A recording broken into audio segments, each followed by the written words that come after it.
is one of the greatest racetracks in North America, and it is right here in Canada. About an hour outside of Toronto, we're at Canadian Tire Motorsport Park for round number 9 of the 2025 NASCAR Canada Series season. Hello and welcome. I'm Dave Bradley. Along with me is 2023 Series champion Trayton Lapcevich, and Todd Lewis will join us shortly. But this same facility hosted round number 1 of 2025.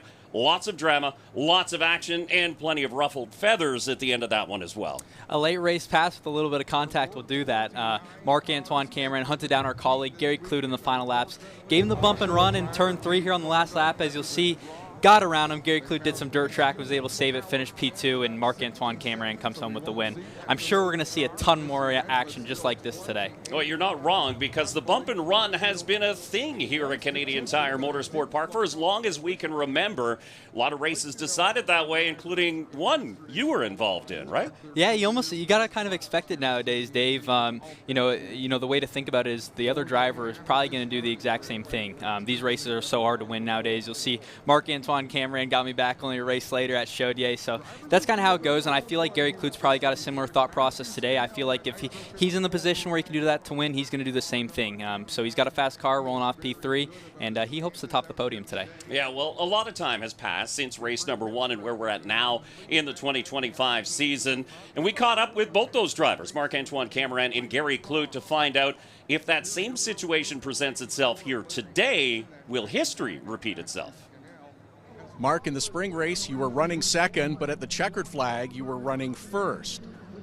Are you hoping to be in a similar position, or how do you approach this? Will you make the same move again? Oh, of course, I will do the same move. I'm pretty sure if the 59 is going to be behind me, maybe we'll do the same thing too. But yeah, again, we have a great car. We're starting P5 for today's race, and I think I always saying that we have a good car for a long run, but I think we do again this weekend, and we'll see what we can do for the race. We need some points, so I'm not going to do too crazy. Gary, you were in a familiar position in the spring race. You were in the lead, and then you weren't. Do you approach today's race differently? Do you think about being in a different position? Yeah, I mean, you certainly think about it. Tough thing about this race is it's so dynamic, and there's so many variables. You know, when the cautions come, how pit strategy shakes out. You got to take fuel, you've got to take tires, maybe take tires twice. So it's hard to really dictate where you shake out. And if you end up out front, it's not the worst place to be. And you can see fans weighed in on social media with their opinions, but Gary Klutt sort of dancing around the answer in that one a little bit. But of course, we've never seen a race here with a shortage of action, and earlier this weekend, the teams took to the track for E3 Sparkplugs pole qualifying, and it was a familiar face. The 27 of Andrew Ranger nailed his lap with a new track record, and earlier Todd caught up with your pole sitter. Second consecutive pole for Andrew Ranger in the NASCAR Canada Series. Smashed the track record here at CTMP yesterday. You said a week ago you didn't quite have the car for the long runs. Is it there today? Can you score a win? Like you say, track record. Start on the pole for the 27 GMP. I think our car is very, very fast. We did a lot of lap yesterday to see how the car go, and I feel very comfortable with it. So it's got to be more on the Etienne side, strategy and everything, but I think the driver is ready in the car too, so it's got to be exciting. All right, Andrew Ranger, good luck this afternoon. Andrew Ranger going for his 4th victory here at CTMP, maybe a step closer to that 4th championship too. And you can see the smile on Andrew Ranger's face. He has momentum on his side. A win at GP3R, 2nd place at iCar, has pushed him up to 2nd in the points race, too. I really like the Andrew Ranger that we're seeing right now. You know, the last couple seasons probably hadn't been exactly what he liked, you know, picking up a few wins here and there, but the consistency is there this year. He's chasing for a championship, and he's got some really fast cars. He has been so good here in the past at Canadian Tire Motorsport Park. At one point, this was his playground, but he hasn't visited Victory Lane since 2016. In the spring race, had some mechanical issues that held him back a little bit. Yeah, you know, Andrew Ranger, he's always up front when it comes to these road courses, and yeah, I think we're going to be seeing a lot of the 27 today for sure. Let's send it down trackside for the most famous words in motorsports. WeatherTech Canada, Reed Neck to give today's command. Drivers, start your engines!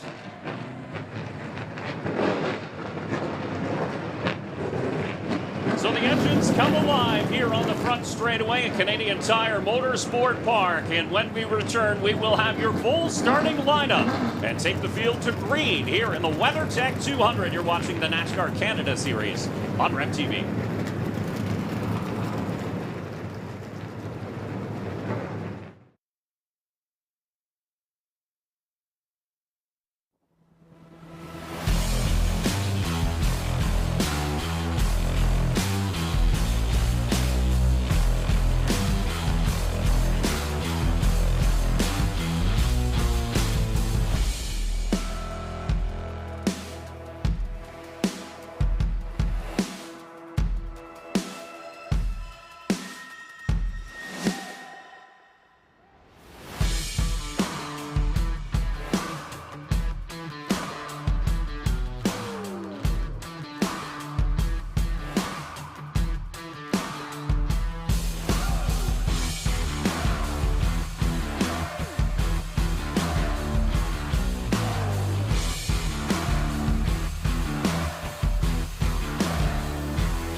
And welcome back to round number 9 of the NASCAR Canada Series from Canadian Tire Motorsport Park. So the field is rolling. Let's take a look at today's starting lineup. On pole, obviously, spoke with Todd Lewis a little bit earlier, Andrew Ranger, but a little bit of a surprise seeing the 22 of Kyle Steckley up there starting on the outside of the front row. Kyle's been really good at Canadian Tire Motorsport Park, finishing 3rd here last fall, so we're expecting he's going to be really good today. Alex Tagliani, Gary Klutt going to make up row 2. Obviously saw the little mishap with Gary Klutt in the spring. He's going to be hungry today for sure. Now, if you look back to row number 3, we have the 96 of Marc-Antoine Camirand coming in as your points leader. DJ Kennington, a strong qualifying effort in the Castrol Dodge in the 17. Then Kevin Laqua in the 74 to the inside of row number 4. Believe it or not, the top 7 drivers all beat the existing track record here at Canadian Tire Motorsport Park. Yeah, hearing the Trans Am cars actually put up a lot of new rubber on this track that brought a lot of speed for these Canadian Tire, or these NASCAR Canada Series cars. So really fast speeds in qualifying. See LP Dumoulin 5th in points coming into this one. He'll start in the 10th spot in the 47 as we continue through the starting order here as the drivers try to get as much heat into their General Tires as they can. Connor Bell, of course, he won at Calabogie. This is his first start here at Canadian Tire Motorsport Park in the 3, alongside fellow rookie Jack Polito making his very first start. Be fun to watch those two over the course of this 51-lap race. Matthew Scannell, Malcolm Strawn, he was the story of race number 1, as we heard, took his first podium of his career in race number 1 after staying out opting not to change tires, and that's what we can play with here, a little bit of strategy for these teams. Yeah, Malcolm Strawn in the race one here was a really good example of all the strategy that come into play here at Canadian Tire Motorsport Park. So, you know, we'll see the dice, who rolls the dice today, and I'm sure we might see Malcolm maybe do the same thing. Simon Charbonneau in the 88 in the Rookie of the Year battle. Dexter Stacey makes his return in the 92 alongside the 84 of Larry Jackson. That is row number 10. It is a big field. So Peter Klutt in the 6. He did take time in qualifying. He opted not to start this race. He's still a little sore from an earlier race incident, not in the NASCAR Canada Series, but opting to err on the side of the caution because it is a long and physical 51-lap race. Dominic Scrivo in the 69 will start in row number 11. Then we have Brent Weller and Daryl Timmers. In row number 12, Serge Bordeaux in the 55. Glenn Stiers in the 0 in row number 13. And then Jacques Gannett Sr. in the 93 did make a start at Circuit Icar. Ben Couture in the 75 will start shotgun on the field here in row number 14. Let's take a look at this facility. It's 10 turns and there's plenty of places to make a pass. Absolutely, such a fun racetrack. You know, turn 3 was the move where we saw the winning move in the spring. Generally, it's in turn 10 here is where we see it most of the time. So many passing zones, though. 5A, turn 8, so many cool passing zones. Very fun track to drive. It is just a fun flowing track for these drivers. A lot of momentum and a lot of top speed. And before we do go to green, let's go to Todd Lewis, who is standing by with our first Pinty's Pit Report. Tell you that the 22 car of Kyle Steckley had a brake line come loose during the autograph session. It was loosely fastened, it leaked out all the fluid. Team went to work, but of course there are restrictions of what you can do. They worked without raising the hood, they got it tightened back up, they believe they've got fuel or fluid in the brake lines. Everything is good. Kyle Steckley seems fine, and we'll find out pretty quickly if those brakes are working or not for Kyle Steckley in the 22. Is this a place you want to have questions about your brakes because of the high speed? You know, probably a little less braking here than most road courses, but you definitely still need them, especially in turn 5A, turn 5B here is where you'll see them driving through right now. You know, that's, you know, stuff like that as a driver could throw you off a little bit, you know, even being late to the grid, but I think Kyle's in the zone. He's got a fast race car. I was talking to him a little bit last night at Sunset Speedway, and he feels really good about the piece that they have here today. You know, as we mentioned, 51 laps is a long time, so he's just going to kind of bide his time and, you know, hope to be there at the end. And there's a look at his team owner, Dominic Scrivo, in the 69, who's actually leading the Rookie of the Year race here this weekend. So he's in a tight battle with the 88 of Simon Charbonneau, but keep an eye on that 69. Keeps his nose clean and could potentially propel him to Rookie of the Year championship. And that's a pretty cool story. Obviously, Dominic, not a young lion, but comes into the NASCAR Canada Series hungry for wins. It's really cool, and it just shows Dominic has been learning all year long and getting better and better. So, you know, really cool. I'm sure that he's really, really happy with the progress that he's made throughout the season. Field lines up side by side down the Andretti straightaway. This is in through turn number 8. It looks like a great tight field as they line up behind the Chevrolet Corvette pace car here at Canadian Tire Motorsport Park. Good look at Daryl Timmers in the 85. It comes out of a top 10 finish, his last start at the GP3R. But now the start is in the hands of Andrew Rager and Kyle Steckley as they lead him onto the front straightaway. The green flag waves, and we're underway here in the WeatherTech 200.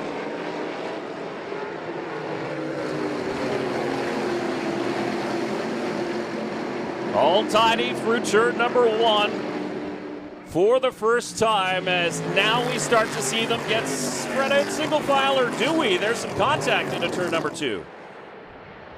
Ooh, and Kevin Laqua sails it wide into that runoff area, and that concrete, that asphalt on the outside of turn number 2, you're allowed to use that if you need it. Absolutely, yes you can, and Kevin Laqua definitely hanging it out there a little bit. There's not a whole lot of rubber out there, but just trying to get every position you can while everyone's so bunched up right now. Hard under braking into turn 5 for the first time, and now they are all squared out single file. Dumoulin looks like he made a little contact with the back of the Polysleep number 87 of Sam Fellows. Fellows managed to get it back in line as we have a caution flying for the first time here down the back straightaway. And so this is a full course caution to slow things down here on lap number 1. So, we'll get to see, will pit stops be made this early, but we'll take a quick break. We'll be back with more here on Rev TV.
And welcome back to Canadian Tire Motorsport Park, and you can see some repairs being made to the 85 of Daryl Timmers. The reason for the full course caution, debris on the front straightaway. You saw smoke coming from the 81 of Brent Weller, and obviously the 85 of Daryl Timmers involved in that as well. So that was right off the start. Obviously, it's an accordion effect. When you have so many cars, you're towards the back, people start to check up a little bit, and it's hard to avoid, isn't it? That's exactly it. You know, everyone's trying to gun for these positions. Well, everyone's so close together, so you're just trying to get everything you get. We can see them picking up some debris on the front stretch here.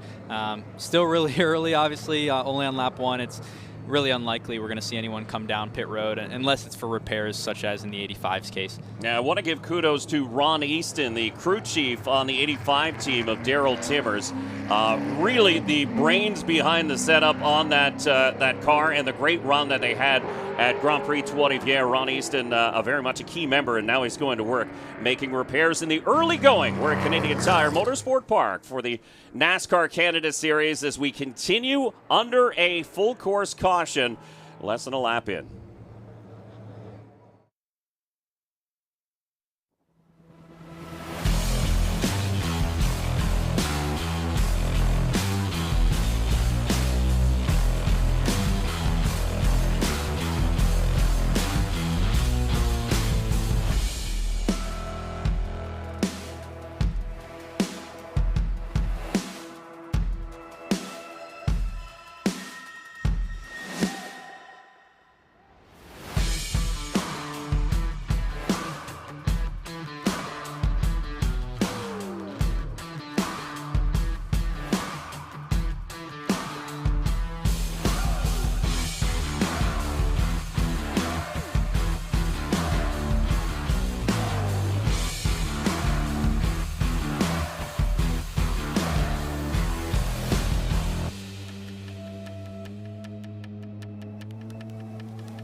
Welcome back to the WeatherTech 200 as we continue under a full course caution for a minor incident, some debris down here on the front straightaway. NASCAR deeming it enough that they had to clean it up before anybody ran through it. But we talked a little bit about strategy at play. This is obviously too early to make your stop for fuel or tires at this point. If you take tires now, they're going to be worn out by the time you get to the end. Yeah, it is. And, you know, it does change up the strategy possibly a little bit. You know, generally we see people coming in for fuel around lap 9, lap 10, because that's when you can make it to the end. Having a caution early like this, it allows you to save some fuel. So we might see guys come in almost right away. Once we go green here, we could see, you know, 3-4 laps and them starting to roll in. So yeah, we got 4 tires on pit road. They got to take fuel. That's a given as the 85 comes here to just make some final patches here before we go green. Looks like it's probably going to be okay. They got the bodywork all buttoned up on that thing.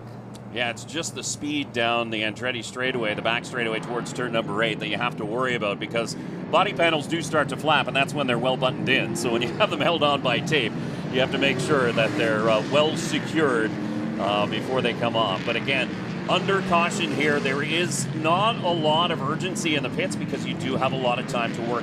You have the ability to make it right. You do, and you know, that's right now it's a little bit different than when we see guys come in for tires and fuel, because in that sense you can actually lose spots or gain spots on pit road. So that's where it gets exciting. It's not a race right now. These guys are just trying to get that thing patched up to their best abilities and get that 85 car back out there. So the 81 of Brett Weller able to make repairs to that machine as well. He was the one that was smoking coming down the back straightaway when we went to break, and so they obviously pulled out the fender on that one, and he's not smoking anymore. As you see, the spotters lined up. That is an important spot in turn number 1. That's where they hang out with NASCAR officials who give them all the indication. Pit lane's open, pit lane's closed, and talk to a lot of the spotters. They can't see much in turn number 1, but they have to be there. That's mandated. Yeah, and it's a little different at a road course here because they'll actually have multiple spotters stationed throughout the track. So generally turn 1, turn 2 is another spot as you got in the turn 3 there, turn 8, and probably one in turn 10 here if you have those guys available. Yeah, as we come back to the green flag here.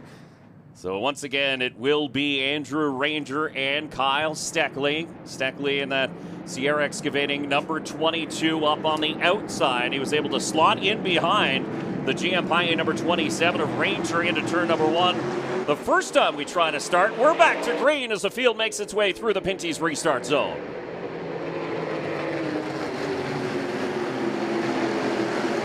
Who's there, though? The Autologic number 59 of Gary Klutt thought about sticking it in underneath the 22 of Kyle Steckley, backed off, and again goes single file. But Kevin Laqua really wants to make that outside lane work, and he does in turn number 2.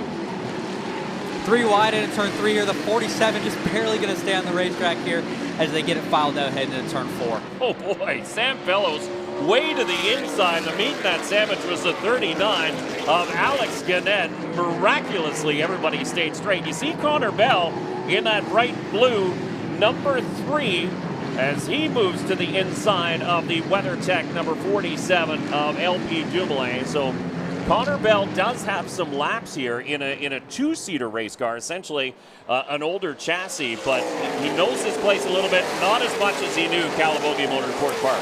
Yeah, but that kind of stuff helps, right? You know, I know Connor's really into the sim racing too. They do have this track on iRacing, so it definitely helps getting that experience and kind of knowing what to expect before you get here. Freight train pass. The 59 of Gary Klutt slides back a number of spots. Now DJ Kennington and we got a problem, and it's the Superior Propane number 84 of Larry Jackson, and that is a big hit in turn number 8. Definitely going to warrant another full course yellow here to get that 84 out of there and fix the tire barrier. Yeah. We're still under green at the moment.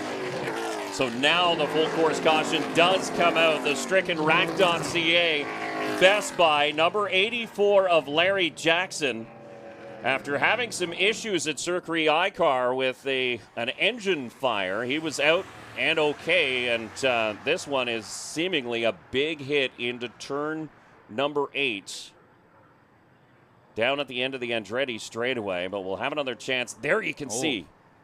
Looks like some sort of brake failure there. Yeah, he just went off and slid in driver's door, and thankfully it is a tire wall there. And there you can see Larry Jackson is out. He climbs out.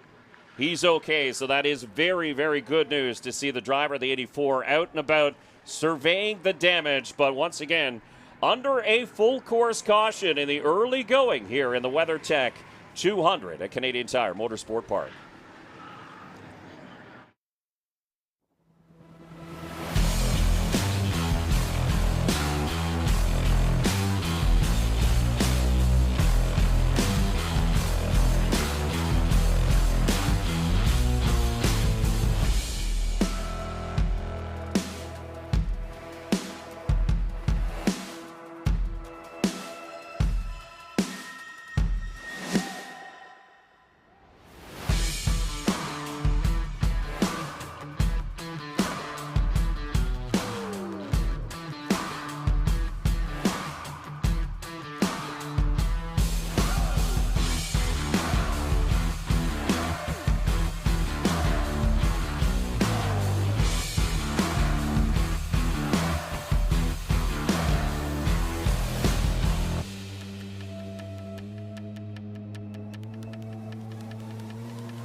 Canadian Tire Motorsport Park hosts round number 9 of the 2025 NASCAR Canada Series season, and it is a fast and flowing racetrack, but unfortunately sometimes those speeds come up and bite you, and in this case it was the 84 of Larry Jackson who had issues at the end of the Andretti straightaway into turn number 8, hitting the tire wall with a significant force. As you can see, the cleanup crew working to remedy the mess that is now the tire wall and get that Superior Propane rack.ca number 84 of Larry Jackson pulled out of there. So this cleanup is going to take some time, and earlier our Todd Lewis had a chance to catch up with the president of NASCAR, Steve O'Donnell, who has made a trip here to Canadian Tire Motorsport Park.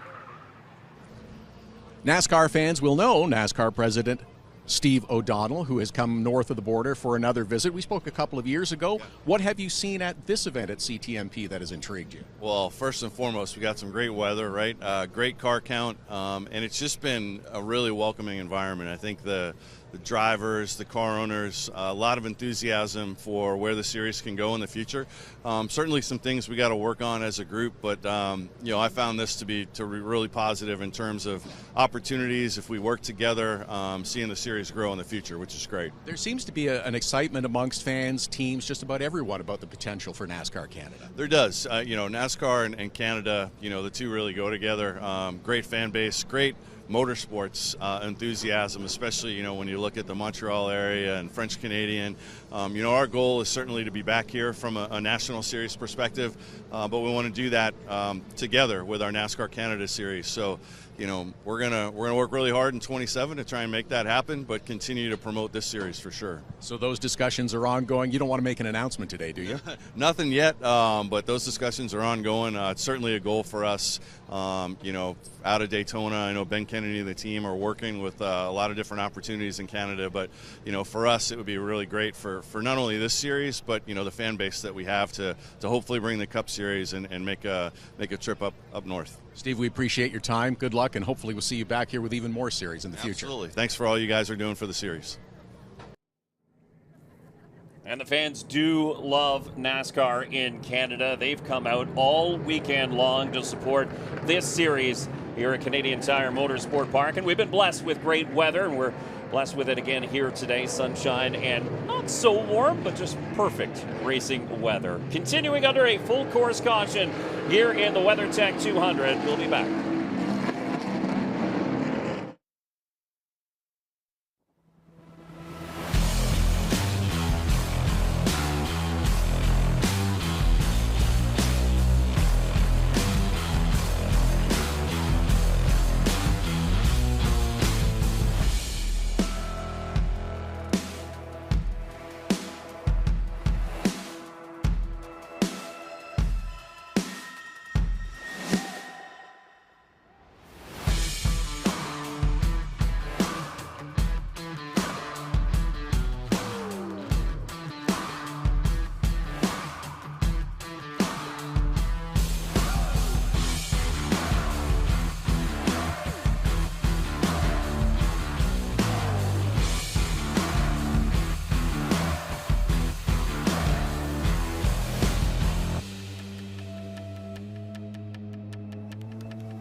And once again, the field continues to cycle this 10-turn road course at Canadian Tire Motorsport Park under a full course caution. The reason for this delay is a cleanup in turn number 8. Larry Jackson, the Ontario driver, making a significant impact, and now the red flags being shown. And so this will stop all the cars on the track and give the officials an opportunity to clean that up and not let these drivers just continue to cycle around and waste fuel, essentially. But, the red flag has come out here in the WeatherTech 200. And let's go to Todd, who is standing by with another Pinty's Pit Report. Todd? Well, yes, that red flag is out because this repair is going to take a little bit of time for the track cleanup crew and the NASCAR officials to make sure that they do have it repaired and back into its proper condition before we go back to racing again. They have closed pit road while they facilitate all of those repairs as well. But this is going to give teams a lot of time for discussion because you'll go another lap, maybe two, before we get to opening pit road. That's going to get us close to about lap 10 of this race, and a lot of it has been under yellow. Is somebody going to take a chance, maybe pit before we go back to green, and that will be their fuel stop? Maybe we have someone who really rolls the dice and is thinking strategy long term. Just top up that tank as much as you can. Give yourself what you believe is enough fuel to go the distance. Larry Jackson, they have brought back. We can tell you that he's gone for a medical checkup just to make sure that everything is all right. But I'll bet there's an awful lot of discussion going on right now with these teams thinking, do we make the fuel stop? Is this going to be it? And then think about tires later on? I think the strategy is going to start to play out. You're not wrong, Todd, because sometimes in a case like this, when the field does come back to green, you'll see a last-minute taker. Somebody might just dive into the pit lane right as the field is taking green. You miss all the carnage, you get a pit stop in, and then you get clean track in front of you too, so that might play out. I think that's exactly it. It's kind of rolling the dice right now, but it might be worth the gamble considering all the cautions that we've been having. There you can see the work continues in turn number 8 as they're trying to get that tire wall all fixed up after heavy damage from the number 84 of Larry Jackson. So we'll take another quick break as we continue under a red flag.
And welcome back under a red flag here in the WeatherTech 200 at Canadian Tire Motorsport Park. There you see your current race leader, the GM Paye number 27 of Andrew Ranger. Kyle Steckley is in second spot. Alex Tagliani will be in third when they go back to green, but you can see it's extensive damage on the nose of the rack.ca Superior Propane Best Buy number 84. So I thought that car went in more with the driver's side door. It looks like it stuffed it in really with the left front corner. Yeah, either way, really hate it for Larry Jackson and his team. Larry's such a strong supporter of the NASCAR Canada Series. Obviously had a lot of bad luck this year so far with the iCar there last weekend. Hoping his luck will turn around for sure. We got Delaware and Monami coming back up, and I'm sure he's happy to bring out that oval car and keep pushing forward. And the thing is, this is the last time that they will need the road course car here in 2025. The rest of the season will be played out on ovals, as you mentioned, 2 races at Delaware, and then the final race will be in Montmagny, Quebec. So some of these drivers are going to be anxious to get off the road courses. Others will be relishing this last opportunity to visit Victory Lane. But you can see it's the tire wall needs to get moved back, and then they'll put that bracing up in front of it as well. But once again, under a red flag here in the early going of the WeatherTech 200 here at Canadian Tire Motorsport Park.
And the cleanup continues in turn number 8, where the tire wall is being repaired after an earlier incident involving the 84 of Larry Jackson. You can see the field lined up along the Andretti straightaway as we are under a red flag here in the WeatherTech 200. And once again, let's go to Todd Lewis, who is standing by with another Pinty's Pit Report. Let's give you a little bit of an update on the 2 drivers that are making their first appearance here at Canadian Tire Motorsport Park in the NASCAR Canada Series. Connor Bell is currently sitting in 10th place as the red flag remains in place. Back in the 3 car, I heard Trayton talking a little bit about it in the pre-race show, is that learning the track is vitally important. That's exactly what Connor was telling me yesterday during practice. Wanted to get as many laps in as he could. He's done a little bit of driving here, wanted to learn as much about the track as he can, and especially the feel of these big, heavy NASCAR Canada cars on this track, but faring very well in the early going. Had a decent qualifying session, currently sitting 10th as we mentioned. Jack Polito in the 24 is the other driver who's making his NASCAR Canada Series debut at a track he's had a great deal of success at in GT4 and sports cars. He also had some things to learn yesterday during the practice and then the qualifying session. Had a good chat with him, and he said the most important thing was trying to get that car to turn the way he wanted to. Really wasn't happening during the practice session. They made some significant adjustments to it. Not dramatic adjustments, but a number of small fine-tuning adjustments. They told me from their notes that they took during their test session this past week. Feel that they've got the car in a much better position. He sits 14th right now. We'll see what both of these drivers can do in the remaining laps. And Todd's not wrong. Jack Polito had great success behind the wheel of a GT4 Mustang here in the Sports Car Championship Canada Series. As a matter of fact, he started 10 races. He won 9 of them. And in that only other race that he didn't win, it was a mechanical problem that took him out. And he had like a 40-second lead in that race, too. So, yeah, he's very, very good. But this is important for the drivers. It's not a smoking hot day here, but drivers need to stay hydrated, and NASCAR officials are doing just that. That's exactly it. It's not too hot outside, as you mentioned, but it still does get really hot in these cars. And the worst thing ever is being stopped completely, because at that point you have no airflow.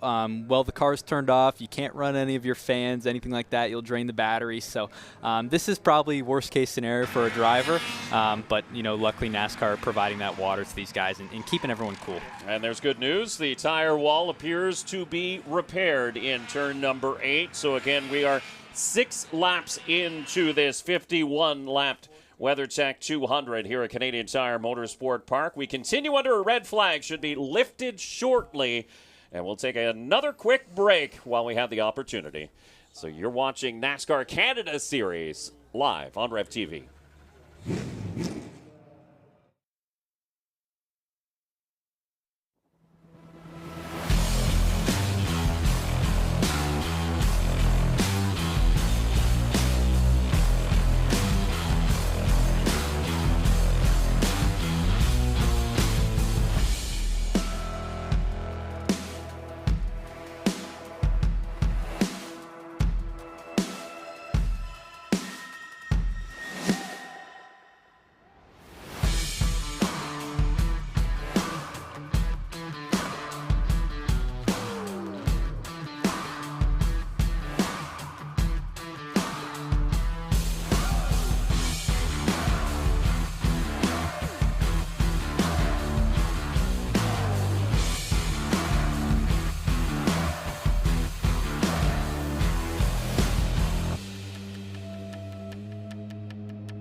And welcome back to Canadian Tire Motorsport Park, and this is a little bit of a surprise The 74 of Kevin Laqua is down pit lane. So let's go to Todd Lewis, who is standing by with another Pinty's Pit Report. Todd? They're here because they have a problem. It's not a fuel stop. This crew has got the car jacked up with jack stands on the right-hand side. They are looking on the inside of that right front tire. Maybe that little excursion earlier did some damage up front, but Kevin Laqua taking the opportunity to come along pit road and assess what that damage might be. They're having a look and still looking to try to diagnose that problem. Again, because of the long lap here under yellow, they don't have to hurry. They can take a minute to try to find the issue, but it's definitely setting the 74 team back.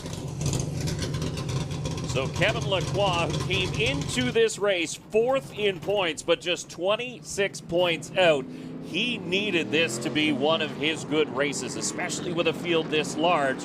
You have over 25 cars in this one. It's a good opportunity to make up a lot of points, but in this case, could be potentially a day where he would lose a lot of points. That's it, too. You know, Kevin Laqua has had some bad luck, you know, as of recently here at Calabogie. He had an issue there in practice, and then again, even before he took the green flag in the race. And it seems to be spilling over today at Canadian Tire Motorsport Park. This is obviously a race Kevin would have circled. He's had a lot of success here, and you know, hopefully the team can figure it out and get him back out there. Again, he was one of 7 drivers to eclipse the old track record in qualifying, so you know he has speed in that Valvoline Napa Racing Chevrolet, but unfortunately right now he sits on pit lane, the jack stands underneath, and much to the horror of that team, the field lining up 2 by 2 down the back straightaway, so that means we're going back to green very shortly.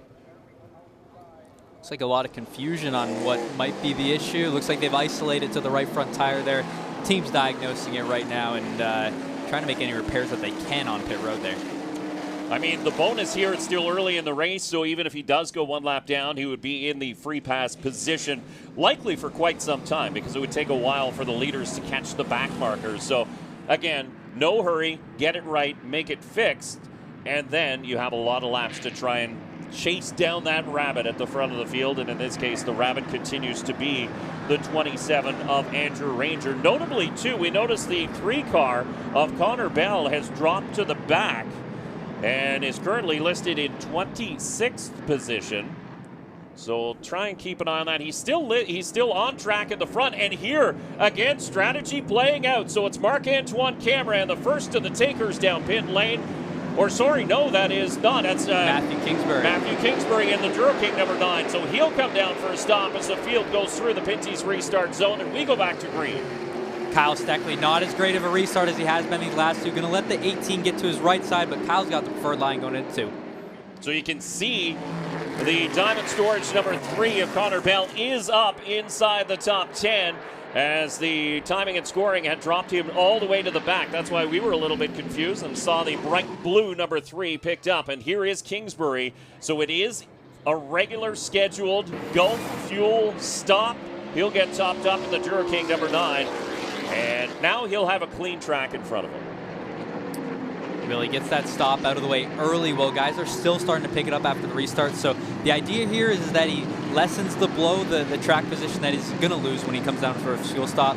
It's a little bit of a dice roll, though. I mean, only on lap 9, we got a lot of racing left to go. If overtime becomes a factor, anything like that, he might be short. Yeah, that's 12 to 15 is usually the fuel window here for a 51-lap race at Canadian Tire Motorsport Park. So maybe they've had practice giving them fuel numbers that are in their favor, so they can roll the dice and come in for an early stop. That being said, too, if we do get 2 more cautions, then he's probably erring much more closer to the safe side, allows him to save some fuel. We got some dirt being thrown up there. Looks like the 96 of Marc-Antoine Camirand. Yeah, just a little bit of a wide exit off of turn number 10 as they slide through turn 1.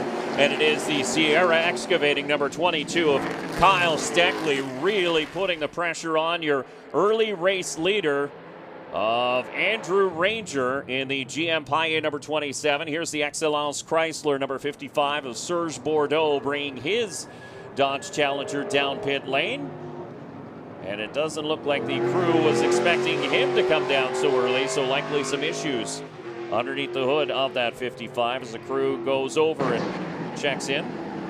Looks like Herbie Drescher, actually, the crew member, talking through the window. Herbie has a number of starts in the NASCAR Canada Series himself. 27, Andrew Ranger got off turn 5B there really nice, and that propels him down the backstretch, able to build up a little bit of a gap heading into turn 8 here. As you can see, just all that momentum built that 4 or 5 car length lead that really provides a lot of support. One car we haven't talked about yet is the Saint-Hubert UPS store number 80 of Alex Tagliani. So he has had an up and down season that has unfortunately for that team been mostly down when Tagliani's been in that car. They just had mechanical issue after mechanical issue. Strung together a good run at Circuit iCar and finished up on the podium. And if you remember back in the spring here, the 80 of Alex Tagliani was actually leading, I believe, or up towards the front of the field when he had battery issues at the time. So the 80's got some speed out here at Canadian Tire Motorsport Park. He's building up that momentum, as you mentioned, from iCar. And he's right there. He's hanging with the 22 and the 27 car early on in the going. And the thing is, Tagliani is the type of driver, he's not going to push it this early.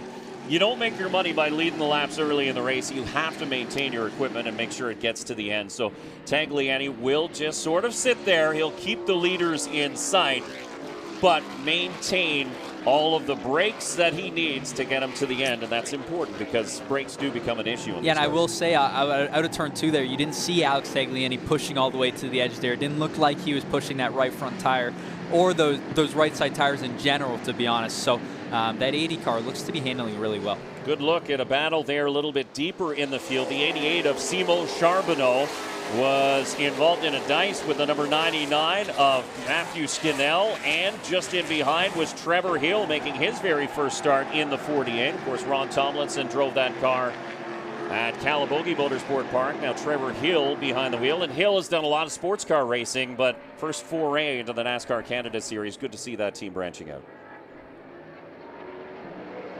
Ranger trying to break that draft on the front straightaway as they work their way into turn number 1. Everybody is settled out. I was going to say single file, and then you have the recap recovery drink number 92 of Dexter Stacey, who makes his return to Canadian Tire Motorsport Park in that car as he dives underneath Trevor Hill in the 48. I think we'll start to see a lot of pit stops coming here. Guys getting their fuel stops out of the way as we start to get into a little bit of rhythm and dial some green flag laps in. Give some kudos to that pink number 92 of Dexter Stacey, the driver of Kanawaki, Ontario, or Quebec, excuse me. Started way back in 19th, and that pass was the one that put him up into 13th position. So he's got a nice drive forward there. Looks like he's got a pretty racy car as he closes the gap on the Nitro 54, number 99 of Matthew Skinnell, the Transgestion number 88 of Simon Charbonneau, as we mentioned off the top of the show, involved in that Rookie of the Year battle with Dominic Scrivo. The 24 there of Jack Polito looks like he's got a little bit of a parachute off the left rear quarter panel, and that'll hurt you big down the back straightaway here. Just any of that body work that's out of whack, it'll slow you down 2 to 3 tenths just down the straightaway. Yeah, we don't talk about aerodynamics very much in the NASCAR Canada Series, but because realistically it's not often needed. But when you have a track like this with the speeds you hit down the Andretti straightaway, you're right. Any sort of poking body panel here will hurt you a lot. As we take a look at the 59 of Gary Klutt, just ahead of the 17 of DJ Kennington. You and I were talking during that red flag a little bit off camera during one of the breaks that DJ Kennington in the 17 may be having quietly his best run here at Canadian Tire Motorsport Park as far as the times and the speed he's able to go in that car. Yeah, DJ also another one that broke the track record here yesterday in pole qualifying. So the 17's fast. He looks really good right now hanging there with the 59 car. And also same thing as we were talking about with Alex Tagliani. DJ's a really seasoned racer that, in the NASCAR Canada Series, so he knows how to save a car. Doesn't look like he looks to be pushing too hard right now. Yeah, he used to be called the Castrol Kid. Now he has a couple Castrol Kids of his own. But DJ Kennington with 29 starts coming into this event here at Canadian Tire Motorsport Park, which is more than any other driver in the NASCAR Canada Series. There's the Connor Bell just tucked up in behind the Polysleep AER number 87 of Sam Fellows, and they're just in behind the Bet GRW number 39 of Alex Gannett. So that is a tight battle, and it is towards the tail end of the top 10. So 7th, 8th, and 9th with just DJ Kennington not too much farther ahead in 6th spot. battle for the lead, starting to tighten up here. The 22 applying the pressure to the 27 of Andrew Ranger. As we get another closer look at the damage on Jack Polito's machine, that's big. That's hurting him for sure, and hopefully the crew be able to fix that up a little bit when he comes down for his fuel stop. You can see some bodywork damage to the nose of the 42 of Ryan Klutt, but more importantly, you can see some smoke from the back end of the Curb Records Ford Mustang, and that might just be a tire rub because it looks like it exposes itself in the corners. Might even be a rear end gear for Malcolm Strong. So the Cinderella story of race number 1 is maybe affected by smoke here in the Jim Bray-owned number 98 Ford Mustang. He admitted struggled a little bit in qualifying, wasn't quite where he wanted to be, but that car is smoking at least through the turns. You can see the smoke trail off a little bit down the back straightaway here as he tucks up underneath Ryan Klutt.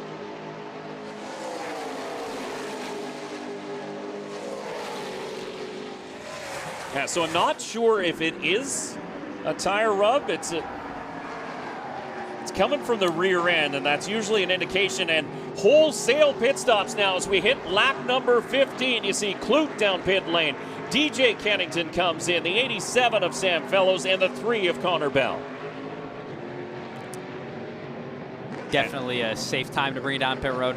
There's a lot of space here for the amount of fuel that these guys got in, so definitely going to be good to make it to the end. So as pit stops happen, let's go to Todd Lewis, who's standing by with another Pinty's pit report.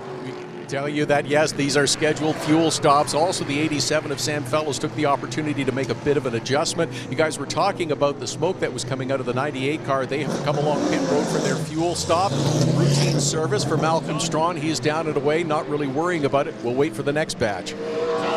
Don, we got a big issue, and it looks to be turn number 3, but it's the 42 of Ryan Klutt, a full course caution yet again. So the legendary motor car, number 42 of Klutt, into the tire wall heavily just as pit stops were happening. Klutt has the window net down, an indication to NASCAR officials that he is okay.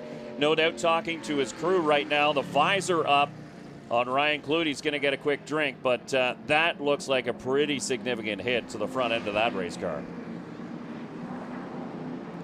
Take another look at what happened. He's battling with Jack Polito.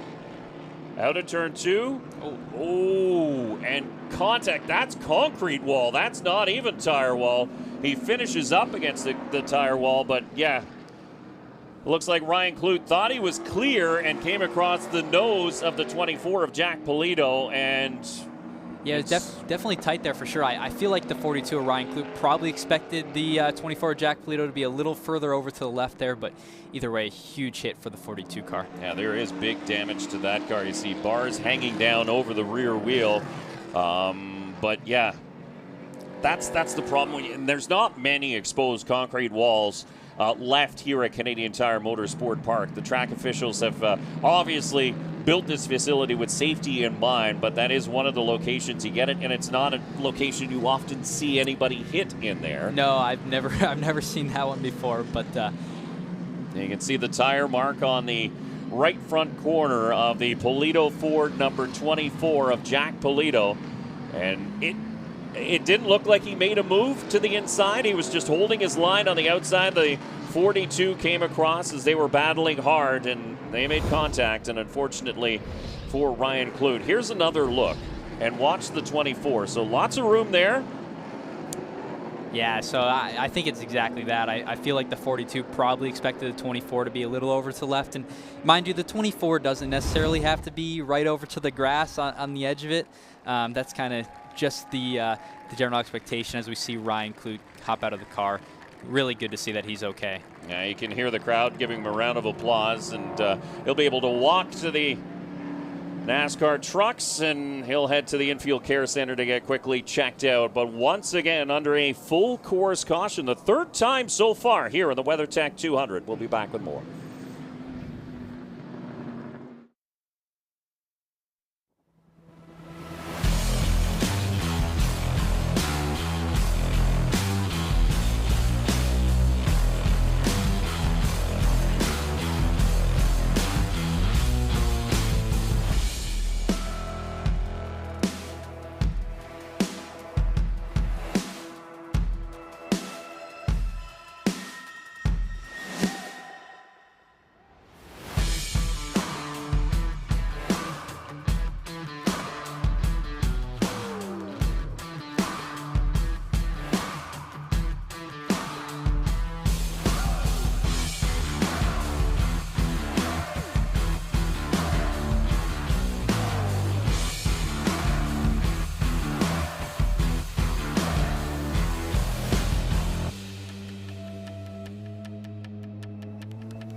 And there you can see more issues for Benoit Couture in the 75 as he stops on the racetrack. The full course caution for an incident involving the 42 of Ryan Klutt after making contact with the 24 of Jack Polito up in turn number 3.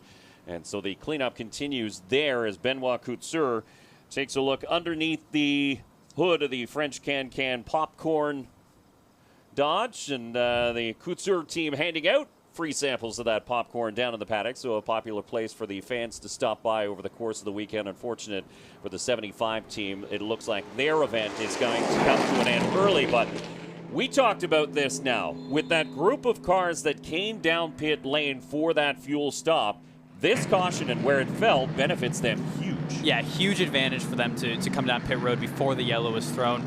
They got one stop out of the way that was mandatory for them, basically. You need fuel to make it to the end, so that's one extra stop that Andrew Ranger, Kyle Steckley, Alex Tagliani are still going to have to make outside of their tires. So it's going to be interesting if we see guys like Gary Klutt, DJ Kennington come down for two tires at this caution. I think either way, it's going to be really busy on pit road here. So Andrew Ranger continues to lead as he has since the drop of the green, set a new track record to sit on the A3 Spark Plugs pole. And he comes into this event second in points as we take a look at the point standings coming into this event. Marc-Antoine Camirand is on top, but it's just 12 points back to Andrew Ranger and then 15 back to DJ Kennington. It is super tight coming into the stretch run of the season. Yeah, points are really tight right now, a lot tighter than I feel like we've seen it the last few years here. So Andrew Ranger has been building up a lot of momentum recently with iCar and Three Rivers there. And then DJ's right there as well and having a good run tonight. So they're all coming after that 96 of Marc-Antoine Camirand. Kevin Laqua, fourth in points. We talked about his troubles early, and it appears to be something up with the suspension on the Napa Racing number 74. He is currently in 24th position, so he's well down the running order. But I believe he is the first car one lap down, so he might even be able to get the free pass. We'll have to see on that one during this caution period. But yeah, there's still a lot of racing left in the season, and importantly for DJ Kennington, 2 stops at the track that he cut his racing teeth at Delaware Speedway. Yeah, I was going to mention that as well. You know, DJ, not 1 but 2 races there, and that's we got some more contact here under yellow. But yeah, DJ always looking forward for Delaware, and he gets 2 races there, so it's going to be really advantageous for him. Let's go pit side to Todd Lewis, who's standing by with another Pinty's pit report. Todd? We're waiting for the pits to open, just as you guys are, because of the 75 car having the issue. They've delayed the opening of pits just a little bit. We can tell you that the 74 car of Kevin Laqua is going to be the free pass car. He will get back up onto the lead lap. We'll tell you as well, it was a ball joint problem on that right front that the team had to repair and make pretty quick repairs as well. We did see cars come in before the yellow flag came out for fuel stops, including the 17. They will be back again. The 17 DJ Kennington car, they'll be making 2 tire change. The 96 of Marc-Antoine Camirand also going to change a couple of tires. Will they return to take fuel? That's the possibility under these caution flags as well. It's the opportunity to perhaps make a couple of stops. Maybe that'll be it. Mark went on to victory in a previous round, taking only 2 tires here at Canadian Tire Motorsport Park. Maybe that will be the strategy again. That we'll have to see if it plays out. Well, it's interesting too, Todd, because it'll give the teams an opportunity to check the tire wear on those tires that they do replace. See how much these general tires are wearing down. If they can, in fact, make it. If they're happy with the tire wear as it sits, maybe they decide to keep their car out longer. Yeah, you know, I probably would have expected the 96 car to be coming down for fuel first. You know, given I thought we needed that. Maybe they know something we don't. But the 96 is going to get his tires out of the way first. You know, more than likely he's going to come back around and get the fuel. The only bad side of that could be if NASCAR rushes to the green flag and, you know, doesn't allow him to get that fuel in there in time. And we've seen that in the past. Some teams are planning to make those 2 stops under the same caution and then just essentially run out of time and unable to do it. But a quick splash of fuel would be more a little bit easier to do if, in fact, they do hurry things up. If you come down like Matthew Kingsbury did on lap number 9, quick splash of fuel, and then you're set on your way. Yeah, and for those that don't know what we're talking about, why they can't just take the fuel and the tires at the same time, it's a NASCAR rule. You can only take tires or fuel at once, and that's only 2 tires that you can take at once as well. So these guys can't do fuel and tires on the same stop. They're going to have to take their tires on one stop, come back around and do fuel if they want to. And there you can see the reason for the initial caution, and it is the 42 of Ryan Klutt, badly damaged after making contact with the concrete wall, not a tire wall, up in turn number 3. Contact with the 24 of the rookie Jack Polito. And yeah, they're going to follow that flatbed down pit lane. It is the top 3, now top 5, all down pit lane. And let's go to Todd Lewis, who is standing by with another Pinty's Pit Report. Back and awaiting the arrival of all of the cars here along pit road. As soon as pit lane open, they make the dive. As we mentioned, it's the 96 of Marc-Antoine Camirand who will come around and get 2 left side tires. It is fuel first for the 27 of Andrew Ranger. Same situation, except the LP Dumoulin. Alex Tagliani quick on his stop. He is also done. DJ Kennington has made his return to pit lane. The Castro crew goes over to the left side to change 2 left side tires. Now we'll see which, if any, of these competitors come back for that second stop during this caution period. We'll wait to see if they do get the sign that they are going to go back to the green stop. But if they have the opportunity, it's a chance to make your final stop, maybe for the entire race. We'll wait and see. But yes, the 96 team is setting up like they want to come back for fuel, and this might be it for them. Left side tires on the 17 of DJ Kennington, and the left side is the side that takes the most abuse, isn't it? Exactly. There, a lot of the fast corners on this track are right-handers, going into turn 8 and turn 3. So you want to get those left sides out of the way. Those are the ones that we generally see have the most wear, as we see the 24 team of Jack Polito trying to get that left rear quarter panel cleaned up a little bit. It looks like they're going to cut it right off. I'm not sure if that's better for downforce either, but I might catch the wind in the back tail panel of the BC race cars. Number 24, Jack Polito, again making his very first start in the NASCAR Canada Series. Was super excited about getting involved in this series. Essentially getting out of the GT4 series, which he's raced in the past, but says he loves these cars and the ability to put the driving back in the hands of the driver. These cars are a lot of fun to drive, especially if you come from sports cars where you have a lot of downforce, you have a big splitter, a big tailwind, and it really just pastes those cars to the ground. With these ones, they slide around a lot, and it's a lot more fun. I mean, he's getting the full experience right now, right? A little bit of, he had the quarter panel damage early on in the race, a little bit of contact there, but I'm sure he's just trying to absorb as much as he can. It's a big learning curve coming from the sports cars to the NASCAR Canada Series, I'm sure. So trying to get comfortable and get a little bit more speed heading into next year. And so you can see the 85 of Darrell Timmers is tucked up in behind the pace car, but once again, we're expecting more pit stops. Another round as the leaders find their way around the 55 of Serge Bordeaux.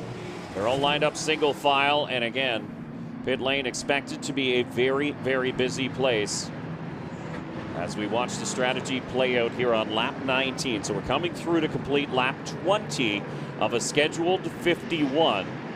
And again, the drivers will need a splash of Gulf fuel to at least make it the entire distance. And here we go.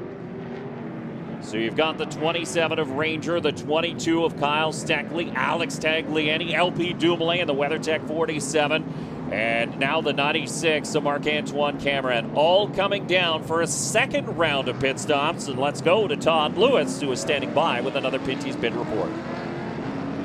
Just as we expected, return visits for all of the front runners and the cars that we expect that maybe this will be their final stop. We have seen in the past that cars will come down pit lane and we'll have multiple cautions early, and then we will have a long green flag run to the finish. Marc-Antoine Camirand getting that big drink of Gulf fuel. He is going to lead first ahead of the 47 of LP Dumoulin, the 22 of Kyle Steckley, and a slow stop. Just beats out the 80 of Alex Tagliani. Ranger will be frustrated with that stop, as it looks like they had something go wrong on the left rear corner of that GM Paille number 27 of Andrew Ranger. He didn't lose too much just based on the fact that not a lot of other cars came down pit lane. But yeah, it's not the frustration or the stress that the driver of the 27 needed at this point in the game. And DJ Kennington comes down pit road as well and grabs the right side tire. So DJ Kennington, I want to say he's probably going to be the only guy on 4 fresh tires right now. I don't believe Gary Klutt come back down. So he's all done for the rest of the race, and that's it. So he's got his fuel, he's got his new tires, and DJ Kennington will settle in and just try and you know what? DJ Kennington is one of those drivers who is not super aggressive, especially on road courses, and he's done this a lot. Again, we talked about 29 starts previously coming into this race, but have another look at what happened to the 27 on pit lane before we talk more about DJ Kennington. And there you can see just a little bit of a slow stop, but Kennington knows how to save his equipment, and he will get it to the end. He does, and that's my mistake there too. The 59 of Gary Klutt did come down and get right side tires as well, so that's the 59 and the 17 car completely finished with their stops for the day. They got their fuel, they got their 4 tires, and these are 2 guys that we're really going to have to look out for here. I know they have a lot of speed, and now they got 4 fresh tires as opposed to the 22's 2 left side tires, the 96's left side tires, and the 27's left side tires as well. So, you know, we mentioned a lot of the fast turns are right-handers, but there is a lot of fast left-handers too, so those right-side tires definitely will pay dividends as well. The only thing of concern is that they do have to battle back through the field, and when you're all clumped up together, incidents can happen. So they'll have to look way far past their hood pins to see what's coming up. And it's interesting too because they're all bunched up here at the back of the field. So we see kind of, I think it's the 22 of Kyle Steckley going to be leading the charge of our front runners here coming from the back. Daryl Timmers, though, in the rack.ca number 85 is your race leader. Sam Fellows will take the restart on the outside. Boy, Sam Fellows is a driver who could really, really use a good run here. He's had speed in that Polysleep AER number 87, but unfortunately has not made it to the finish in a lot of races that he's contested so far this year. Was knocked out late at GP3R, and here he is on the outside of Daryl Timmers as we make our way into the Pinty's restart zone with 31 laps to go as they take the green flag once again.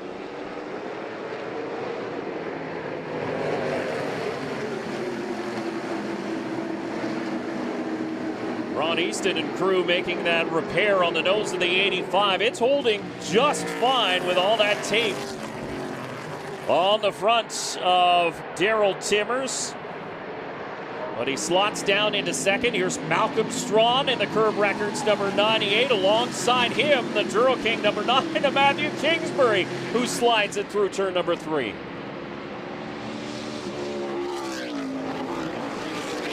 Keep an eye on that Bet GRW number 39 of Alex Gannett. Kingsbury and Strawn continue to battle. There's contact in turn number 5. They stay straight, but it looks like it's going to cost. Oh, we got a car around the 99 of Matthew Scannell in the middle of 5A and B. It's a scary spot to be stopped, but it looks like everyone's going to make it by. You really can't see a car if you stop there. You're coming in up a hill, and all of a sudden there's a car looking at you. So the Nitro 54, number 99 of Scannell, manages to refire. Importantly, we stay green, as obviously a late pit stop from the WeatherTech number 47 of LP Dumoulin will pick up a spot there as he moves around down the back straightaway. And now Dexter Stacy starts to work on the number 98 to Malcolm Strawn. Car takes a quick dip off into the runoff area off of turn number 10, just 2 wheels off into the dirt, but it puts up a cloud and it looks like something big has happened, and thankfully it didn't. But wow, business is picking up at the front. I think we almost have a little bit of a situation starting to brew similar to the one in the spring here. I think the 87 of Sam Fellows got his fuel out of the way, no tires. You see him building a great advantage right now, and I think he's probably planning to be done for the day unless we have another caution. He'll come back down pit road. We're also seeing the aggression level pick up as Alex Gannett starts to get into the back of the Duro King number 9 of Matthew Kingsbury. Now alongside in turn 5. Can he get the run he needs off? And he does, as he'll be able to clear the number 9 down the Andretti straightaway, but he'll have Kingsbury in tow. But look at the lead that Sam Fellows has been able to build up all by himself out front. He's building up a huge advantage, and I think if we don't get any more cautions, it's going to be really tough to pass them. Obviously, the faster guy's still stuck in traffic right now, and they're going to have a big advantage, or they're going to have a big distance to make up once they get clear. Simon Charbonneau, the Transgestion number 88 in there as well, just ahead of the Malcolm Strawn car, the Jim Bray-owned number 98. You can see the flames on the nose of the Ford Mustang. There was Dexter Stacey with Connor Bell. Again, Connor Bell won earlier on this season, sitting comfortably in the top 10 behind the wheel of that EHR number 3. And more importantly, Diamond Storage has their headquarters located not far from here. They have a huge group of people enjoying today's race, so great to see that 3-car putting in a good run in the early going. Oh, Strawn gets into the 88, under braking in turn 3. Big walk-up from the driver of the number 98.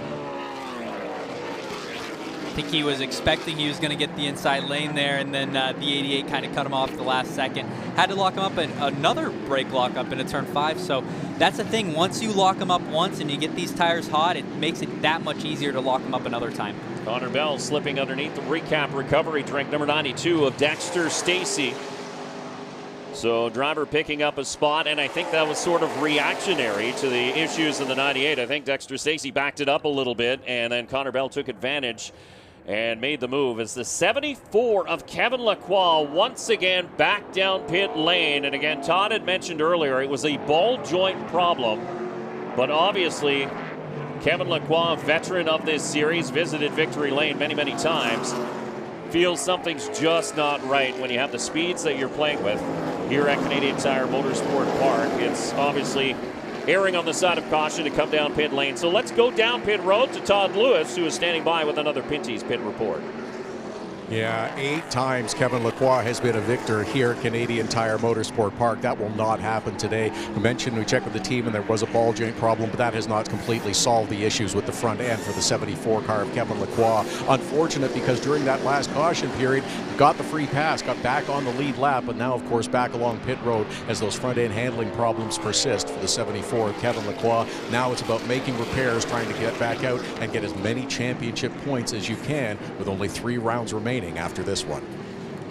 So the Kendall Hill Supply switch tire number 85 of Daryl Timmers is really sliding back just a little bit. So he was one of those drivers sort of rolled the dice playing the strategy game, and he's getting swallowed up by some of these cars that did make stops or potentially just have better equipment underneath them at this point in the race. But you can see the 85 up on the outside there, and again, cars continue to go by. Now he's in the clutches of drivers like Gary Klutt, the Autologic number 59. Marc-Antoine Camirand in the 96 has moved himself up into the top 10. The 27 of Andrew Ranger was just in tow of the 96. It looks like now he's back there behind the 80 of Alex Tagliani. So I think we might have missed something with the 27 of Andrew Ranger losing a few positions there. And we can tell you that is a battle for 12th and 13th. So Tagliani currently in 12th. Ranger in 13th, as Malcolm Strawn is really hanging on to that car as he slides it out of turn number 1, and they head through turn number 2 now, trying to hold off Dexter Stacey. Simon Charbonneau, again, the Rookie of the Year contender, and again, another huge lockup from the Curb Records number 98 of Malcolm Strawn, and you called it. It's like he's now flat-spotted that tire, and every time he hits the brakes, it catches that flat spot and lights it up again. That's definitely it. Definitely flat-spotted into 3 the first time that he locked up. It's like we might have had someone go off into 5A there. But yeah, it makes it so much easier to lock up time and time again. And it creates definitely a vibration as well heading down this long back straightaway. Yeah, he'll be able to feel that. He's trying to tuck up in the draft, and there is your race leader, as we almost forgot about him. He's about 5 seconds out in front. Hometown Sam Fellows in the AER Polysleep number 87. We talked about drivers who have had some luck not go their way in 2025. Sam Fellows, he can go back a couple of years for that team having bad luck, but it looks like they've turned their horseshoe upside down at this point. And Sam Fellows out in front, but he's got some hungry customers coming up through the pack. You've got Klutt, you've got Camirand, now you've got Tagliani, and here's Ranger. Sam Fellows is running some really good lap times, though. Last time he clocked a 1:23.6, which is still really fast for race pace, especially not having got us any tires yet. So it's going to be tough to pass him. As you see, the faster guys are starting to battle each other as they come up through the field, so that only makes them lose more time, and by the time they get clear to second, third, and fourth, that distance to catch the 87 is going to be even bigger. So you can see DJ Kennington trying to work his way back up as he slides up alongside Daryl Timmers. There's a good look at the UPS Store St. Hubert Chevrolet of Alex Tagliani. Of course, with Don Thompson Jr. standing on top of the pit box for the 80 team, Donald Teague giving him some great equipment as he has every stop of the year as the car owner. And Tagliani continues to try and work his way up through this field. Let's go to Todd Lewis standing by with another Pinty's Pit Report. Todd? Alex Tagliani was quite pleased with his car and said the team did an awful lot of work after Circuit I car and feels that they're in a better position today. Let's give you an update on our leader, the 87 of Sam Fellows. Just checked in with the team. They made their fuel stop and they are good. Normally we talk about taking 2 tires or 4 tires. They're going to take 0 tires is the plan right now. Hopefully this stays green the rest of the way. We've got all the yellow out of it. They want to try to stay out front and manage their way through with 0 tires. It's a gamble that's paid off for several drivers in the past. If you look back through your notes as a team owner, as a crew chief, some drivers have been able to make it happen. And the benefit for Sam Fellows right now is he's got a huge lead. Doesn't really have to push all that hard. It is, and it's exactly what we saw in the spring with Malcolm Strawn also trying the no tire strategy.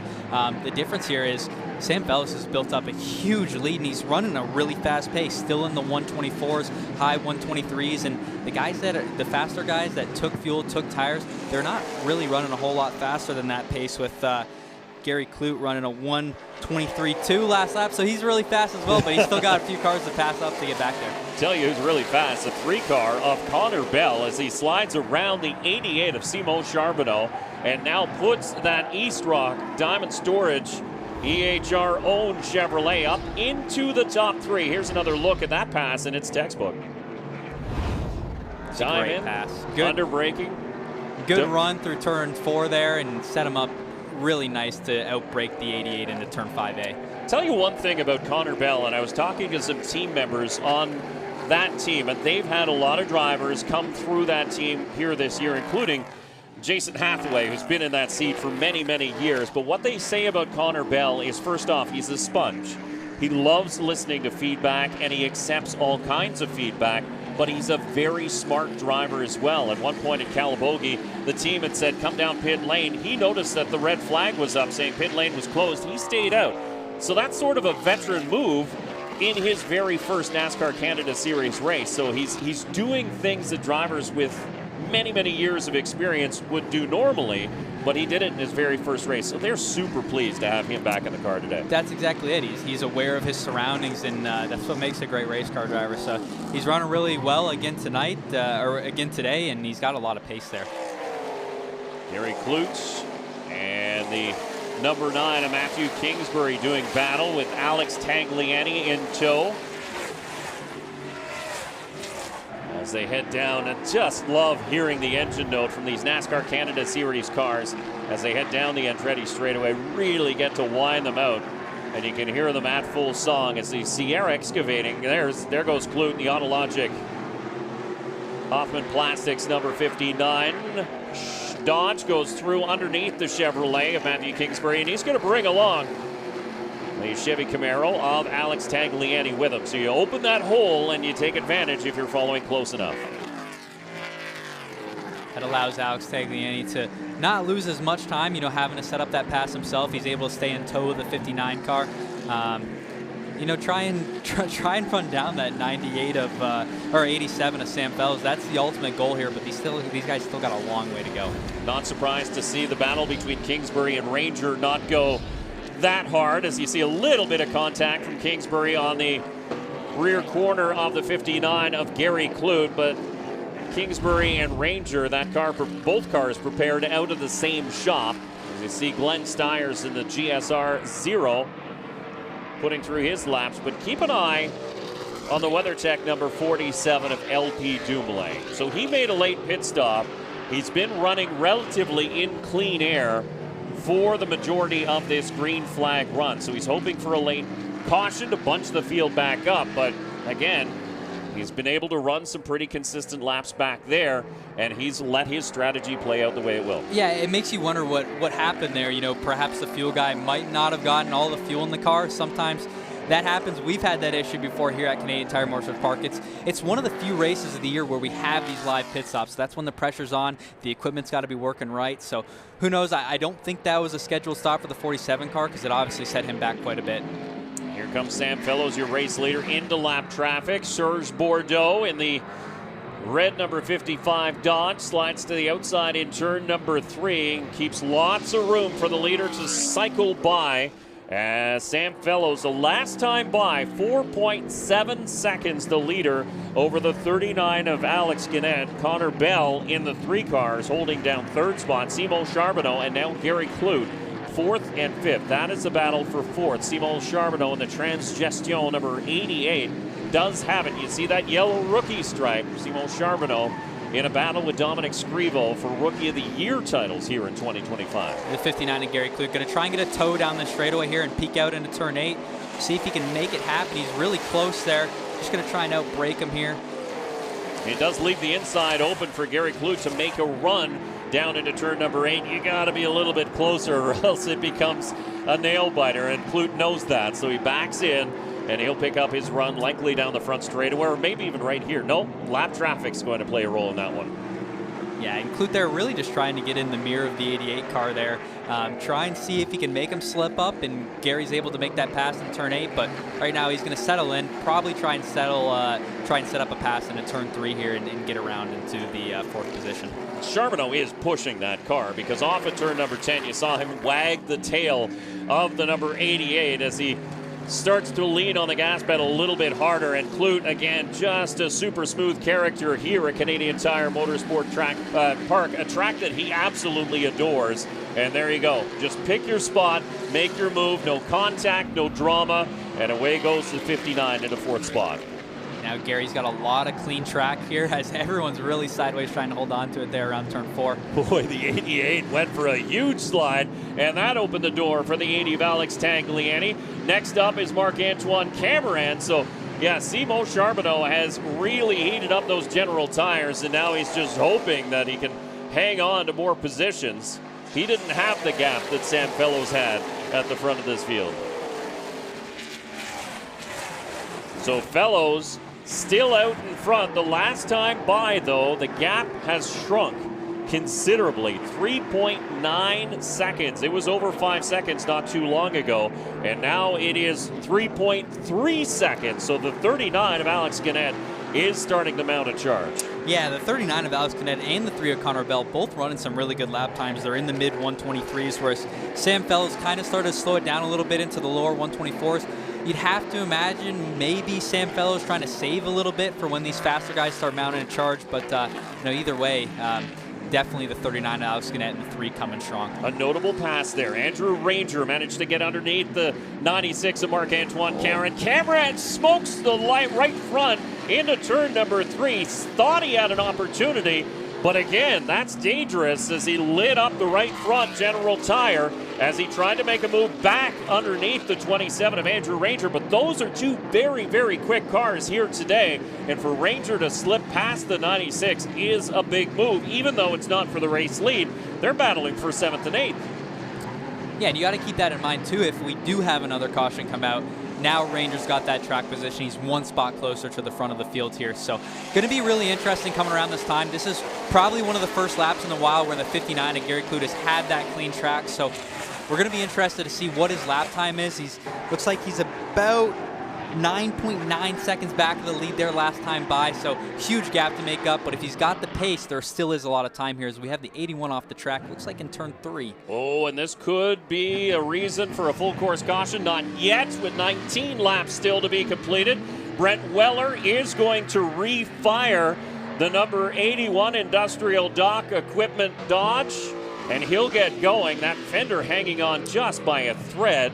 and NASCAR will be watching to see if he's leaking any fluids or any debris out on the track. Yeah, NASCAR right now is hoping that left front fender stays on there. You know who else is hoping that? The 87 of Sam Fellows. Right. He wants to stay out in front as these two continue to do battle. The two GM Paillet-backed entries, the 27 of Andrew Ranger, the 96 of Marc-Antoine Camirand. And you see Gilles Villeneuve on the hood of those race cars. And that is a really cool story that I'll tell you about just after this replay. Weller in the 81. Just in a little hard, and it looks like the back end gave way and makes significant contact with the tire wall up in turn number 3. He almost saved it. He was trying to dirt track there and keep the wheels spinning. But yeah, it looks like we're going to stay green here. I don't believe any debris flew off it there.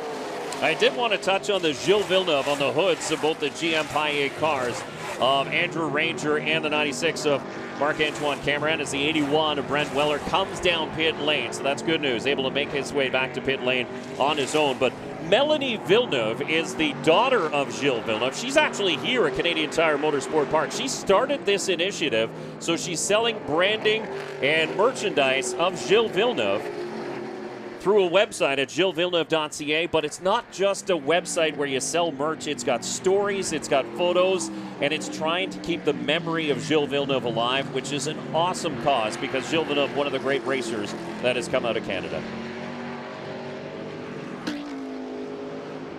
As you can see, second place, the 39 of Alex Guenette. By himself a little bit on an island, as the 3-car of Connor Bell went around the outside of Jacques Guenette in turn number 4 and found out how dicey that could be, even though Guenette was off the pace, but didn't want to lose time following the 93 through there, but it almost cost him. Turn 4 is one of the funnest parts of this track. In qualifying, all it is about a slight lift off the gas pedal and you're right back on it. So definitely don't want to be on the outside of turn 4. That's a scary spot for sure.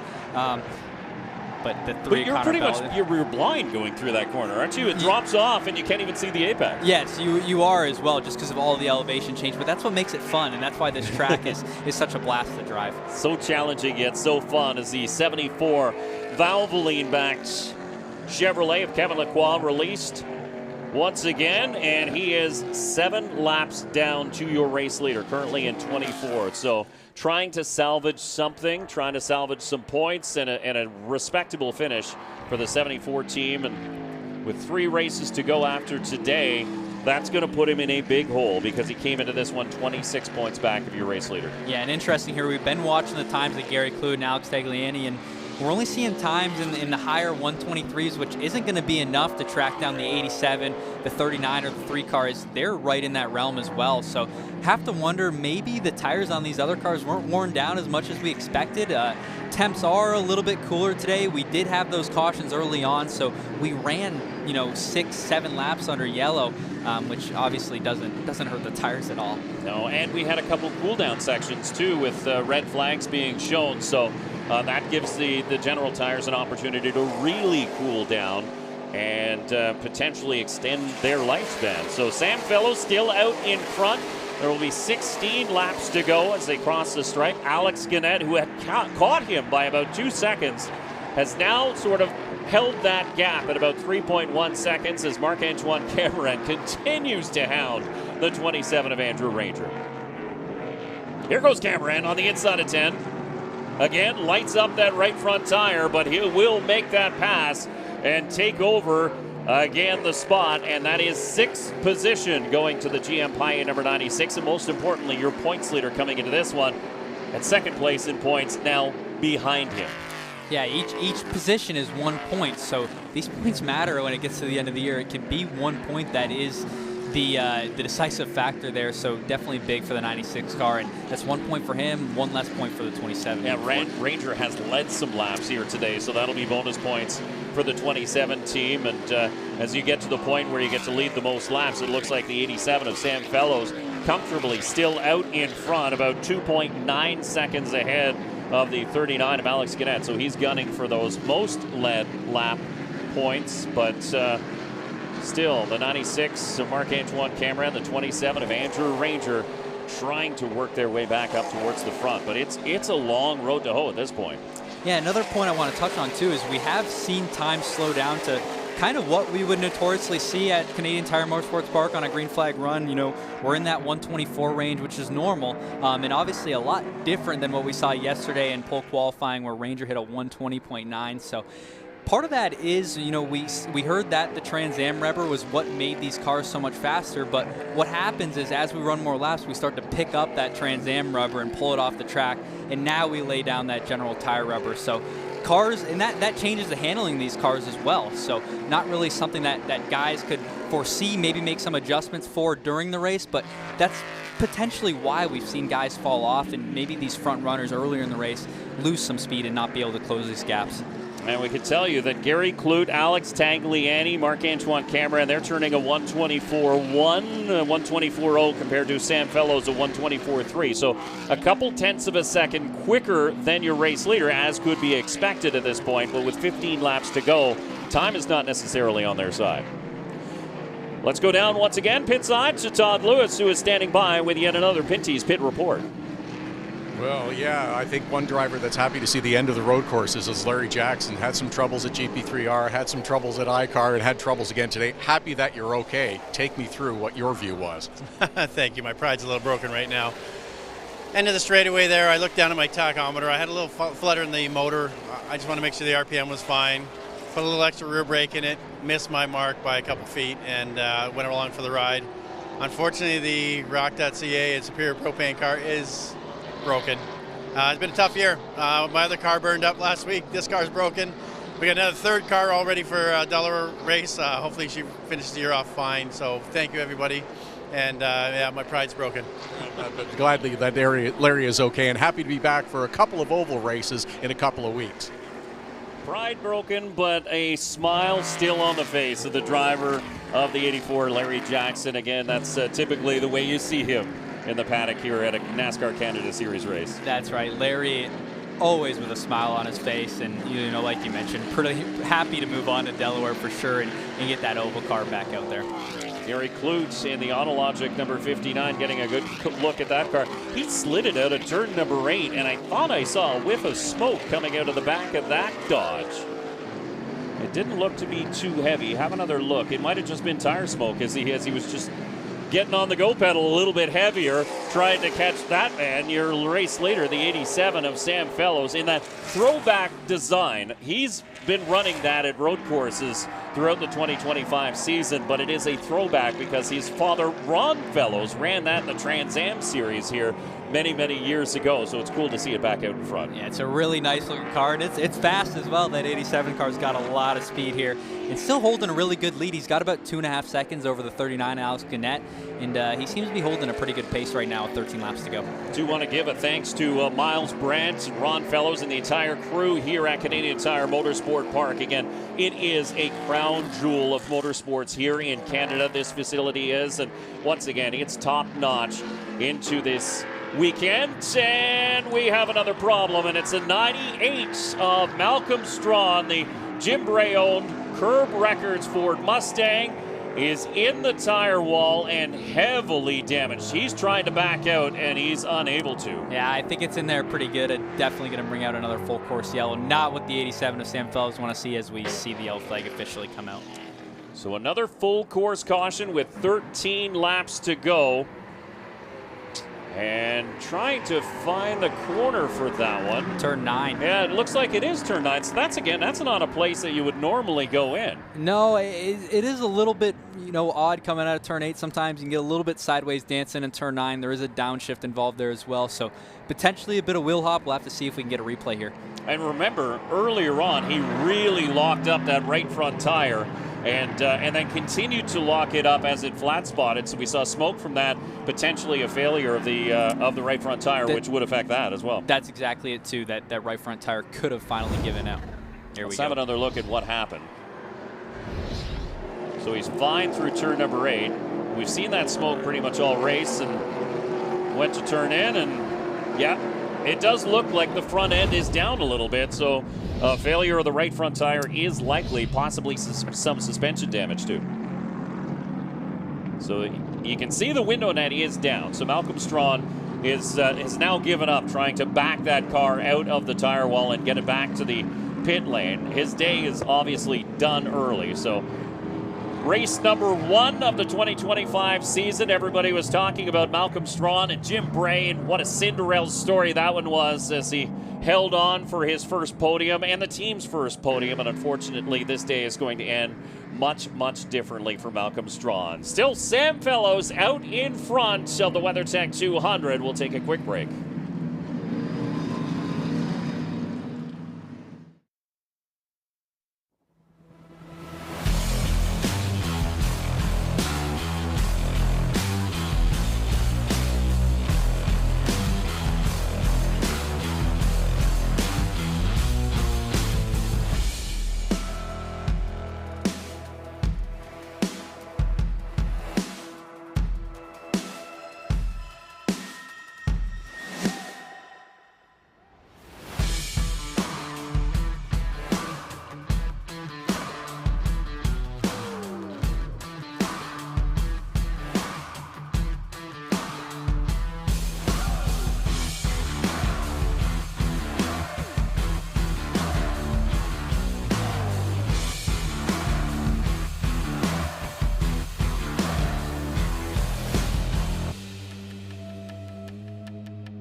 And there you can see the hive of activity in turn number 9. And Malcolm Strawn is out. He's in the emergency vehicle and getting a ride back down to the pits. His car, unfortunately, will have to take that ride on the back of a flatbed after what appears as though a tire failure in turn number 9 sent him straight off the track and into the tire wall. And thankfully, just a tire wall and not a concrete barrier, but we see the lead evaporate for Sam Fellows, as that will put the 39 of Alex Gannett on his back bumper as we go back to green. We can tell you that Jacques Gannett in the 93 will get the free pass. He's the car in the free pass position. But while we have the opportunity under this extended caution period, I really want to touch on one of our cameramen here today bringing you the action. It's Claude Garapy in turn number 1.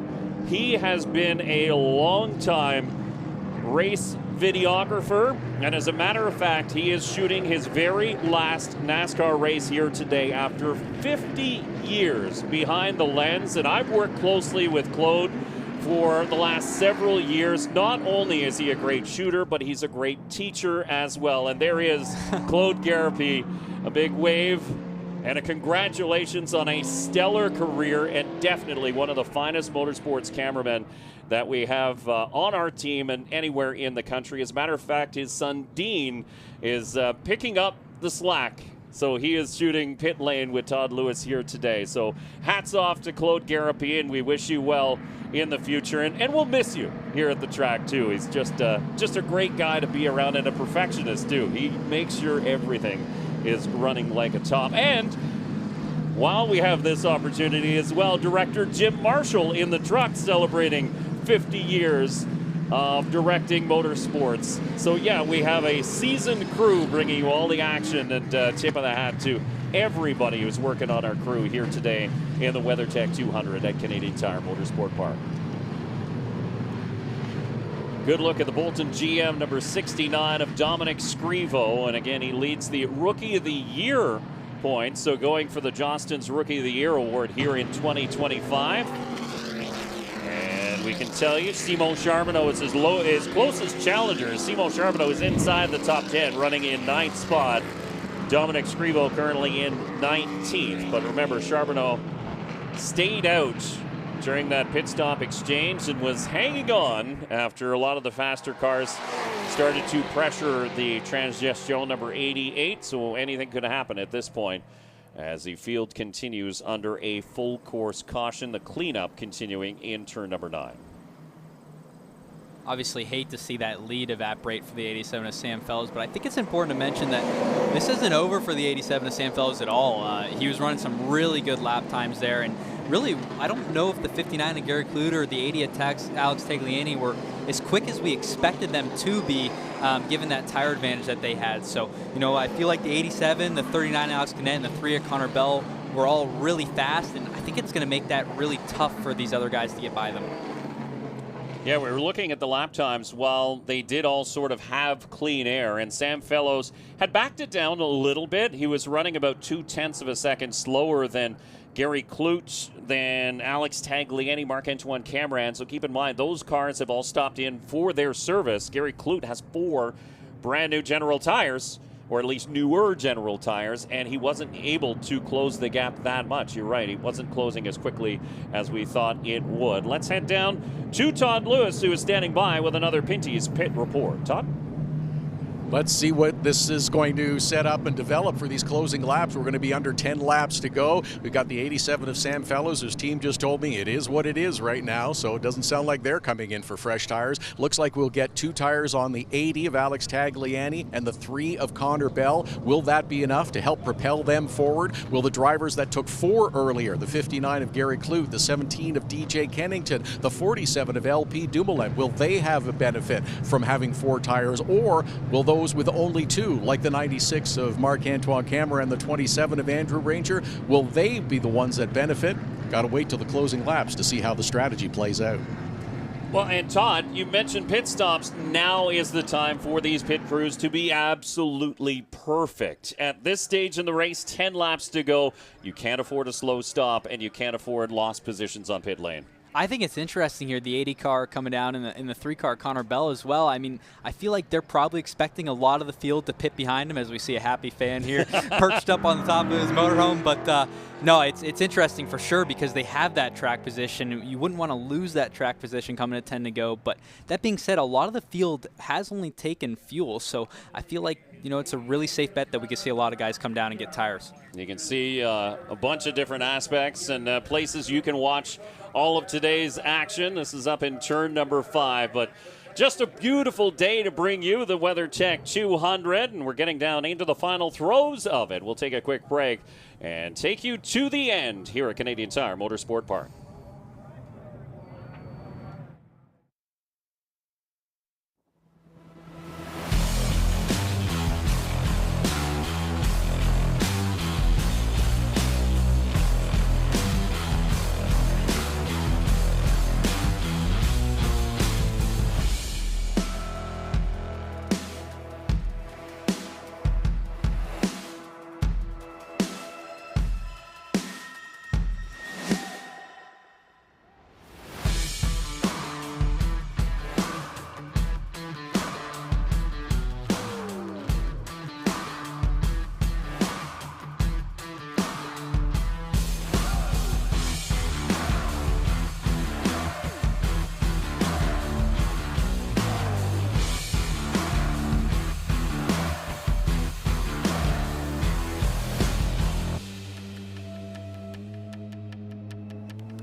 And you can see the cleanup continuing in turn number 9. The curb records number 98 of Malcolm Strawn, badly damaged after it made contact with the turn 9 wall. And most importantly, you can see that flat right front tire. That's likely what sent him into the tire wall in turn number 9. So we're about to get the opportunity to see who is coming down pit lane. Todd Lewis gave us that update and told us that there will be a number of takers, including Connor Bell, including the 80 of Alex Tagliani. But there will be under 10 laps to go when we go back to green. You've been in this race before at this point. Is that too little of an opportunity to make your way back up through this field? A lot of it depends on how many other cars come down pit road here. So, you know, if Connor Bell and Alex Tagliani come down pit road and 10, 15 guys behind them come down as well, hopefully they have a good stop. They get out in front of all those guys again, and now they got 2 more fresh tires trying to chase down Sam Fellows and Gary Klutt, who's on 4 tires. So, you know, if you don't feel like you're in a position where you can win the race in the situation that you're in, you may as well roll the dice and go for it. I mean, the 80 of Alex Tagliani and the 3 of Connor Bell, they're not in the points championship. They just run here and there on the road courses, so they're just rolling the dice. They're only going for wins. It's worth the risk. Importantly, you can see the red flashing lights on the entrance to pit lane as the cleanup wasn't quite completed there, getting the 98 out of the way, so pit road remained closed. That means another lap gets ticked off here under caution, so less of an opportunity to make your way back up, and time not necessarily on your side. So as this caution period gets stretched out, again, that strategy could potentially change. It's open now, but they have to go all the way back around to potentially make those pit stops. Be really interesting to see if the 96 or the 27 come in as well. We mentioned the points there. I feel like that would be the one thing that would be deterring them from both coming in. You know, they wouldn't want to risk losing all that track position and not be able to gain it back, because as we mentioned, you just don't know who's going to stay out and you know who's going to come down pit road. We could have some slower guys that stay out and they get in your way, cause an incident, and that's, you know, it's tough when it hits you here, and there's 30 cars here. You can lose a lot of points, so it may not be worth the risk. I can tell you 2 drivers who are not going to come in. The 59 of Gary Klutt, driver out of Halton Hills, Ontario, and the 17 of DJ Kennington. So we mentioned they have stopped all of their fuel, all of their tires, and Gary Klutt in the 59 sitting in 4th spot. So John Fletcher, his crew chief, has crafted his race strategy, and it looks like it's played out really, really well for the driver of the 59. Again, he wasn't catching your race leader during that green flag run, but at this point, he didn't have to. So how much did he use trying to close that gap? And if we've seen Gary Klutt run these races in the past, he's got lots left in the tank as far as equipment goes. And Gary's hungry too. I mean, he had that one stolen away from him in the spring, so he's got a fast car. He's in the right position. I think he's going to do anything that he possibly can to put this one in victory lane. Oh yeah, talking to Gary, he feels this track and races here in the NASCAR Canada Series at Canadian Tire Motorsport Park just owes him one, because he was in a good position to win the race in the spring, and that bump and run that we showed you off the top of the show handed the win over to the 96 of Marc-Antoine Camirand. So again, trying to scuff those tires, keep some heat in them. That's what all of these drivers are doing at this point down the Andretti straightaway. We talked about how quick Tagliani was. He was one of the 7 drivers who broke the track record coming into this race. He started in 4th position, so he started alongside the 59 of Gary Klutt and now sits just in the shadow of that Dodge Challenger. So keep an eye on that St. Hubert UPS store number 80. He's going in. He'll get some tires. At least that was the plan not too long ago. And there is your points leader, the GM High number 96 of Marc-Antoine Camirand, the man from St. Leonard d'Aston, Quebec. And Gannett playing a few tricks. Connor Bell's not going to come in as previously planned, nor is Alex Tagliani. So what we thought was a slam dunk pit stop opportunity for those drivers might have been a little sleight of hand, as we do have a couple takers. Dexter Stacy Hill is going to come down. So is the 0 of Glenn Steyer. So only a few pit stops happening, but as we heard from Todd Lewis, what we thought was going to play out isn't going to. So let's go down pit side to Todd Lewis, who has this Pinty's Pit Report. Todd? Yeah, that's it. It was a total psych. It was looking like it was going to happen for the 80 of Alex Tagliani. The 3 team for Connor Bell up on the wall with fresh General tires. They decided, nope, we're going to wave by. We told you the 87 was not coming. And same with the 27 and the 96. Not enough laps, not enough time, they felt, to make up the track position. So that's what the decision is. You've got what you've got. Now it's up to the driver to bring home the best possible finish in the remaining laps. Trevor Hill in the Tomlinson Motorsports Tooth Autosport number 48 does come down, and he will get some tires. A recap recovery drink number 92 of Dexter Stacy will also get some fresh General tires and head out. So they will put their elbows out and try to mount a charge up through this field. Glenn Steyer's the other driver, the GSR 0, will tag on to the tail of the field. But again, they have their work cut out for them. And I thought when the drivers were weaving back and forth down the back straightaway, I thought to myself, you know what? If they're going to change tires, what's the point of trying to put some heat in them? So I thought it might have been just a play. Yeah, I mean, it's just too much of a gamble, lose too much track position late in the race like this. It's just too much track position to give up at this point in the race. Yeah, so one driver who is out of this one much, much earlier than he hoped to be is the driver of the 98, Malcolm Strawn, and he's standing by with our Todd Lewis. So let's go pit side to Todd Lewis with yet another Pinty's Pit Report. With Malcolm Strawn, who is out of this race, happy that you're okay. Frustrating day. Very frustrating. Yeah, locked up once going into 3, and once it got the flat spot on the tire, that tire kept wanting to flat spot there again. So I kept dialing more rear brake bias, but it just wasn't quite enough. Curb breakers, Mustang was great today. I think we had good race pace.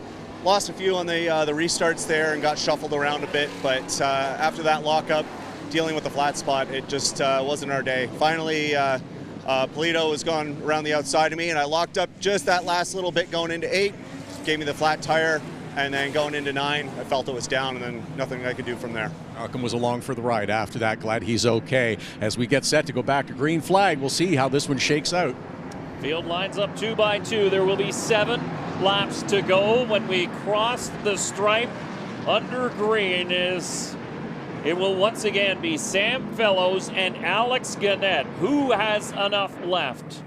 As far as those 2 drivers, they have been stretching the distance when it comes to their general tires. The 92 of Dexter Stacy will dive down pit lane at the last minute. So Fellows will lead him into the Pinty's restart zone. And once again, the green flag back up, and we're back underway here on the WeatherTech 200.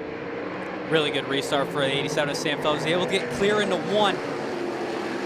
Just overshoots it just a little bit, but he looks like he's going to be okay and have the preferred line in turn 2. He slid it. Now look at Gannett come crossover to the inside. Turn number 2. He backs off. Is still side by side. For third is the 3 of Connor Bell. The 59 of Gary Klutt's going to steal that away. Klutt might have made contact with the 39. Ooh, they rub and Gannett up into the dirt. He's along for the ride now, but he backs it down. Maintains control, but loses a ton of track position. This is what the 87 of Sam Fellows wants to see. He wants guys battling his mirror, able to build up a little bit of advantage, but the 59 of Gary Klutt's clear now and in pursuit of the 87. Marc-Antoine Camirand gives a nudge to the 3 of the rookie Connor Bell. Bell still holds on to third now that the 39 has dropped way down the order, still out in front. Sam Fellows, he'll take a look in his mirror. He's got a little breathing room back to the 59 of Gary Klutt. As the rest of the field comes by single file, but you can see the intensity. Oh, and it's a lockup for the 3 of Connor Bell. A mistake for the rookie, and that lets a few cars go by, and we've got another car off in turn number 8, and it's the Duro King, number 9 of Matthew Kingsbury. Another big hit with damage to the tire barriers here as he drops the window net, signifying that he is okay. Now it's exactly the same place that the 84 of Larry Jackson went off, and Kingsbury, who was sitting up inside the top 15 at that moment. As we do have another full course caution, that's an obvious call from NASCAR with the Duro King number 9 wedged underneath the tire wall in turn number 8. But almost an identical situation there between Larry Jackson and now Matthew Kingsbury. We'll hopefully get another opportunity to see exactly what happened, but this is going to be a lengthy cleanup, and as we can tell you, 6 laps to go. And I'm going to make a prediction, and I don't do it very often, but likely NASCAR is going to pull out the red flag here, hold the cars on the back straightaway, much the same as they did when Jackson went into the wall, the same place. Yeah, definitely. Just don't want to burn up too many laps here under yellow, especially getting so late into the race.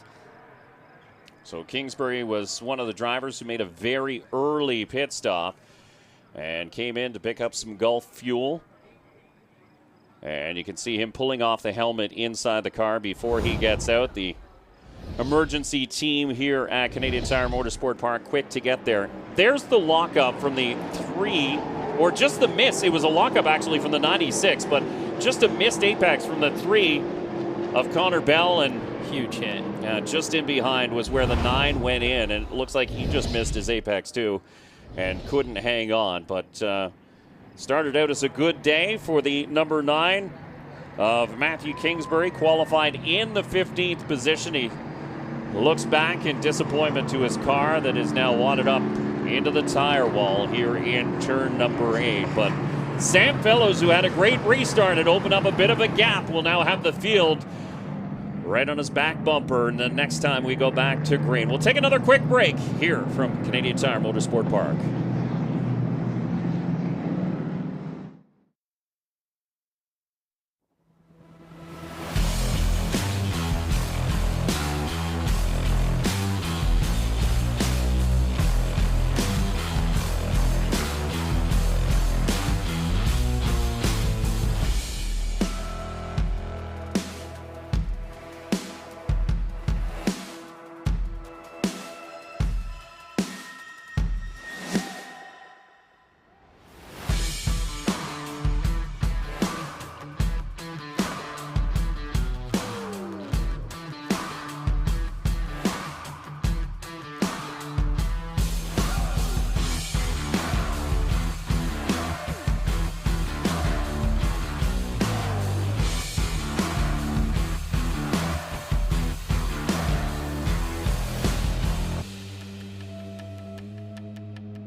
And welcome back to the NASCAR Canada Series on Rev TV. It's race number 9 of the 2025 season, where Canadian Tire Motorsport Park once again under a red flag here at the facility for an incident involving the 9 of Matthew Kingsbury in turn number 8 into the tire wall. Heavily was that Duro King Chevrolet, and we can tell you that Matthew Kingsbury is out. He is okay, so that is great news. He's obviously going to go to the infield care center to get checked out, but a pretty heavy hit right on the driver's door for the driver of the 9. Now, as we sit under this red flag, we'll tell you that Sam Fellows is your leader with Gary Klutt second, Marc-Antoine Camirand in third spot.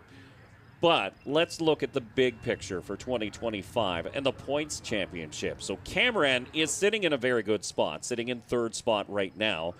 Andrew Ranger came into this one second in points. He's sitting in 7th, and then DJ Kennington in 6th. They're all relatively close to each other on the track. We've got another late race restart coming.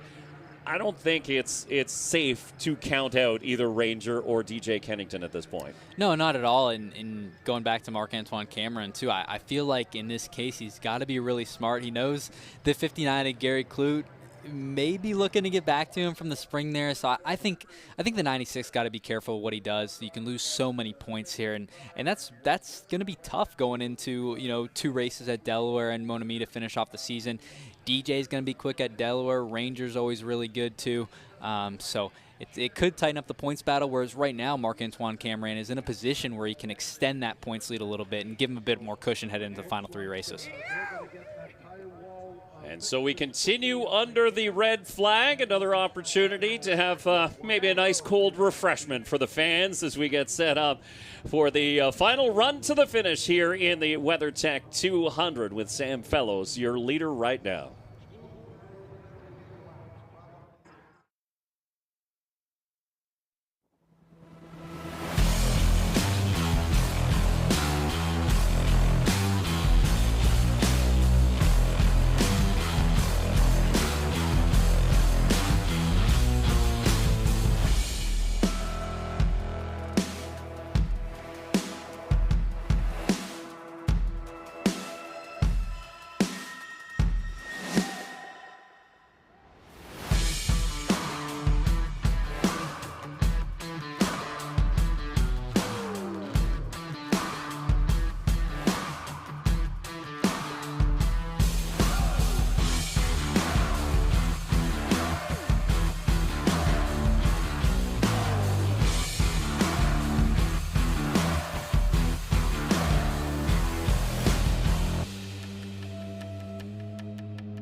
Canadian Tire Motorsport Park opened in 1961. The layout has remained the same. It is a very exciting track and a gem on the NASCAR Canada Series schedule. As a matter of fact, NASCAR has visited this facility more than any other track in Canada. And there you can see the reason for the red flag.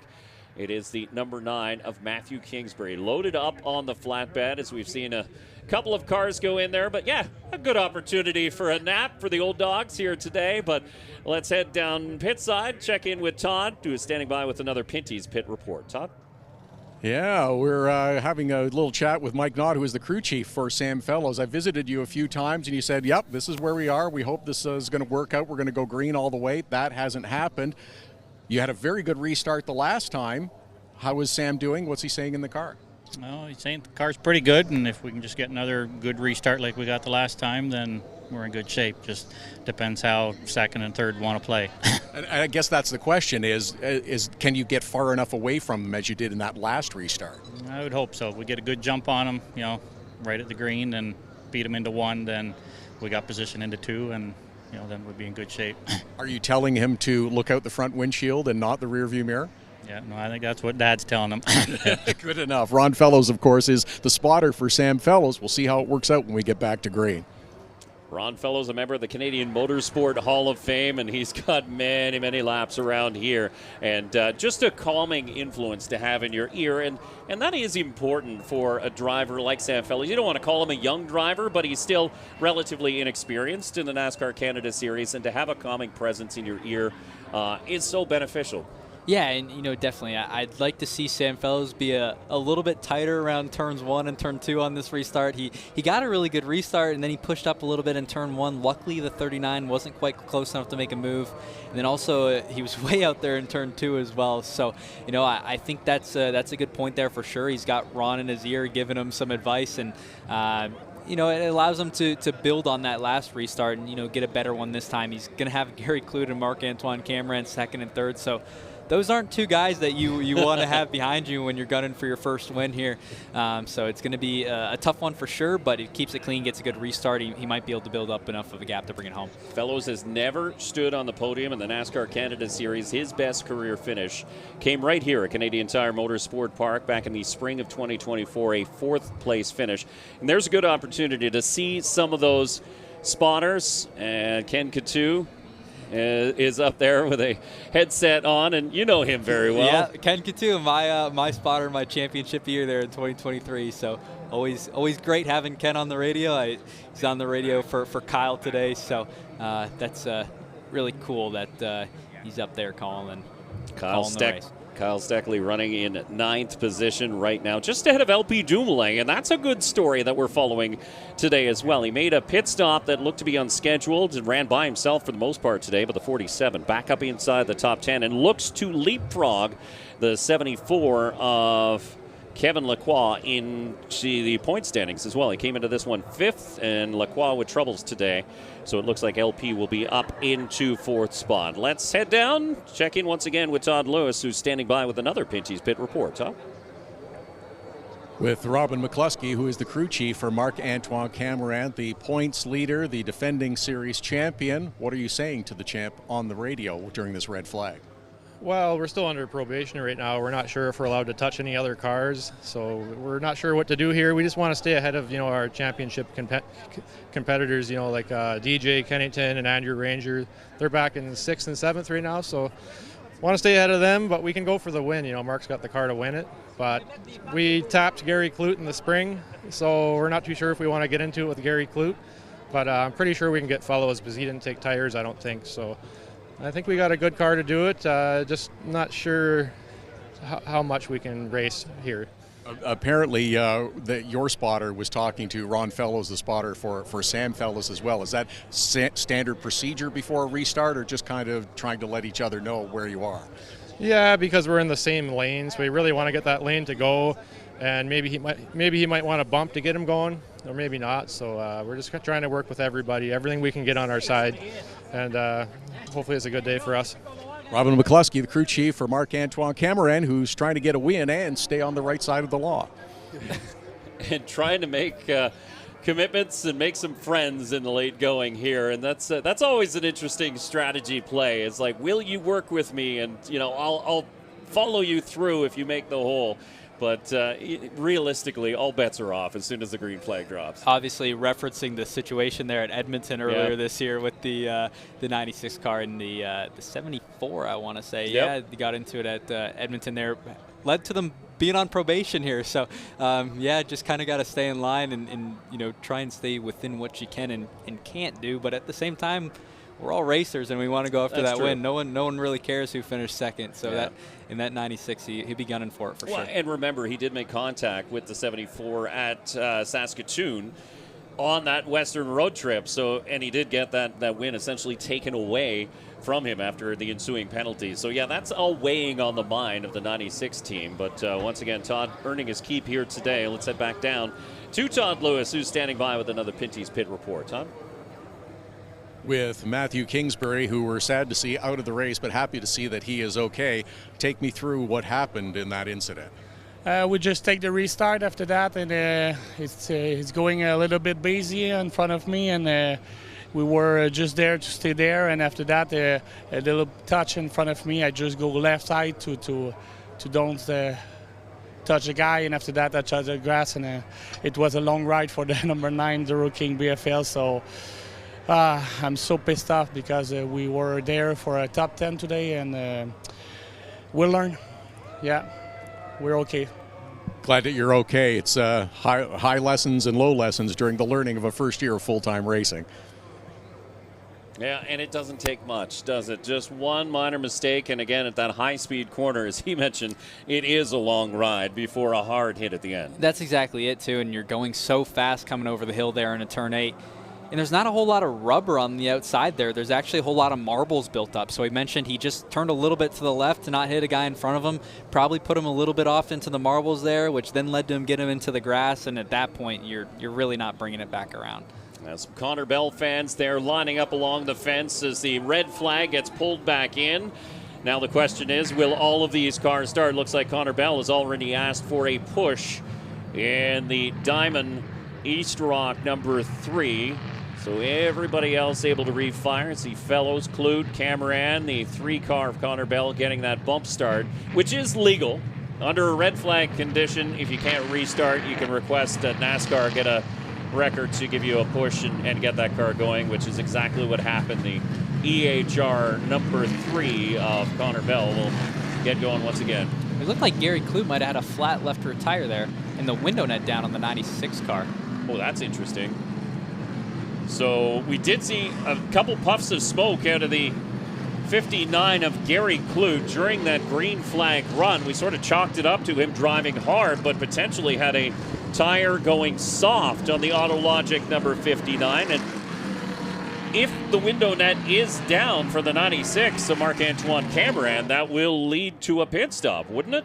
Yeah, it will lead to a pit stop. Is We'll it? have to lose No, it looks like it's up. I think it's just the, yeah, if you look at that, you see it's a smooth wall. So window net up on the 96, which is great news. And keep an eye. No, that is definitely flat. down, yeah. So a flat tire on the 59 of Gary Klutt. Your second place runner will have to come down pit lane.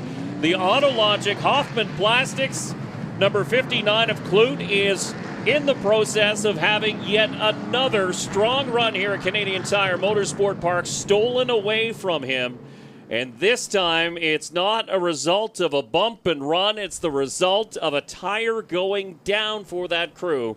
So John Fletcher and team will be ready to replace that tire. But what a heartbreak for that team. It really is. Gary just has found every way to lose them, I feel like. Just can't get the luck to win one of them here.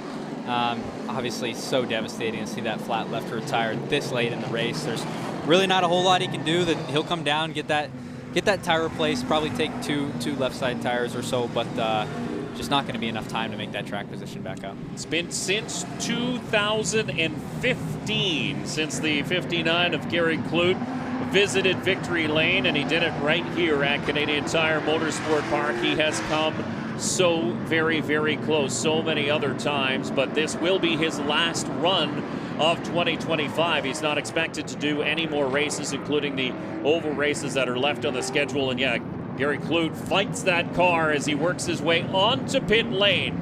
The Autologic Hoffman Plastics number 59 comes down pit lane, and to the attention of his crew, a left rear tire. And we head down to see what's going on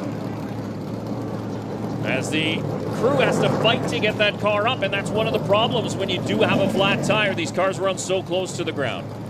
Yeah, that's it too. And luckily on road courses, we're a little higher on ride heights, but generally the crew might have to get another jack up under the rear of the car and that way get the left side jack. Like he's going to be down and away and tag onto the tail of the field here. Yeah, you can just hear the frustration in the engine rev as the 59 gets set loose. And look who else is down pit lane. A late race pit stop for the 39 of Alex Gannett. Now, he had dropped well down the running order. He was back in 15th. So at this point, why not take the general tires? Really nothing to lose here. Just hoping there may be some more calamity here at the end of the race and potentially some more trouble out here. So for Sam Fellows, who was banking on the 96 and the 59, really duking it out here in the late stages of this race, he doesn't get that opportunity anymore. Gary Klutt will restart at the tail of the field, and Fellows will have your defending series champion and current points leader, Marc-Antoine Camirand, restarting on the outside of him. So, can he make it through turn number 1? Can he get that start that he got the last time we went back to green? He doesn't have many laps left to hold off a hard-charging field, but Sam Fellows has done everything he's needed to do. You can see barely a mark on that Polysleep AER number 87. The big thing here is just going to be getting a good restart to get clear into turn 1. We've mentioned it a couple times. You don't want to give the outside car the preferred lane heading into turn 2 because we have a right-hander leading into a left-hander. So you can't make a pass being on the outside in turn 2. So Sam's really going to have to get clear into turn 1 and be able to have the inside lane, the defensive line into turn 2.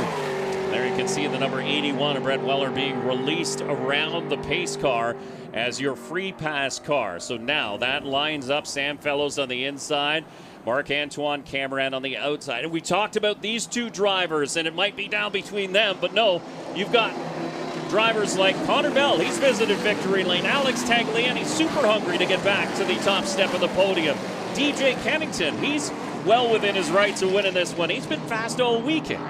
So there's a lot of storylines left to be played out here today. There will be 3 laps to go when we go back to green. I'm excited. You can feel the anticipation for this restart as the lights off on the pace car. The field lined up 2 by 2. The 96 of Marc-Antoine Camirand will be on the outside, but who is going to be able to hook up when the time comes as they work through the Pinty's restart zone? Will it be Sam Fellows who will get that jumper? Will it be the outside lane? And the 96 of Marc-Antoine Camirand slowly through turn number 10. You can see how much the field is bumping up. Sam Fellows controls where that line goes green, and now he jumps on the gas as they get through the Pinty's restart zone, and Fellows will lead him into turn number 1. Another great restart, and the 3 of Connor Bell going to get to the inside of the 96. That's what the 87 of Sam Fellows wants to see. And they're both loose. Connor Bell sideways. So is the 96 of Marc-Antoine Camirand. Now Fellows trying to hold off on the other hard challenge from the 3 as he has a bit of a gap. But look at the rest of the field deep down. Andrew Ranger had a wonderful start there in the GM High number 27. Marc-Antoine Camirand gets around the 3 of Connor Bell and sets the sights on the 87 of Sam Fellows. Okay, so your points leader now up into second spot. As they work into turn number 5, Fellows with a bit of a gap back to second. Eases his way through, and Camirand in a little hot. He gets crooked, and that's going to cost him that run down that Andretti straightaway. That's it. We saw Camirand sliding through turns 1 and 2 there. That just gets these General Tires hot, and once you get them hot, it's really hard to bring them back around. So it's not quite in the draft here to make a challenge into turn number 8. Connor Bell has dropped back just a little bit. Tagliani is now hounding the rookie in the St. Hubert UPS store number 80. So Tagliani potentially in the spot to make a move. Not in turn number 8 this time, though. So we'll see when they come across the stripe where everybody is shaking out. There you can see LP Dumoulin in a battle with Simon Charbonneau. So once again, it is Fellows about 0.7 of a second up on Marc-Antoine Camirand. Connor Bell, Tagliani, Ranger now in the top 5 around DJ Kennington, who sits in 6th spot. Where's Gary Klutt? He's in 11th after getting that left rear tire replaced, but there's a big gap between him and the front. Sam Fellows has a comfortable lead right now, but it looks like the 96 of Marc-Antoine Camirand really gets around turns 1, 2, and 3 really well, and makes it tough to control that lead. You don't want the 96 getting in the draft down the backstretch. That'll allow him to draft up and potentially make a move into turn 8 at the end of the straightaway. It's a lap and a half to go. This time, Camirand is much tidier in turn 5, although a very shallow line in turn 5B as he tries to put that run on the 87, and we've got a car around. It's Dexter Stacy. Slides to the inside of the track. He keeps it running, and we're going to stay green as they head down the Andretti straightaway.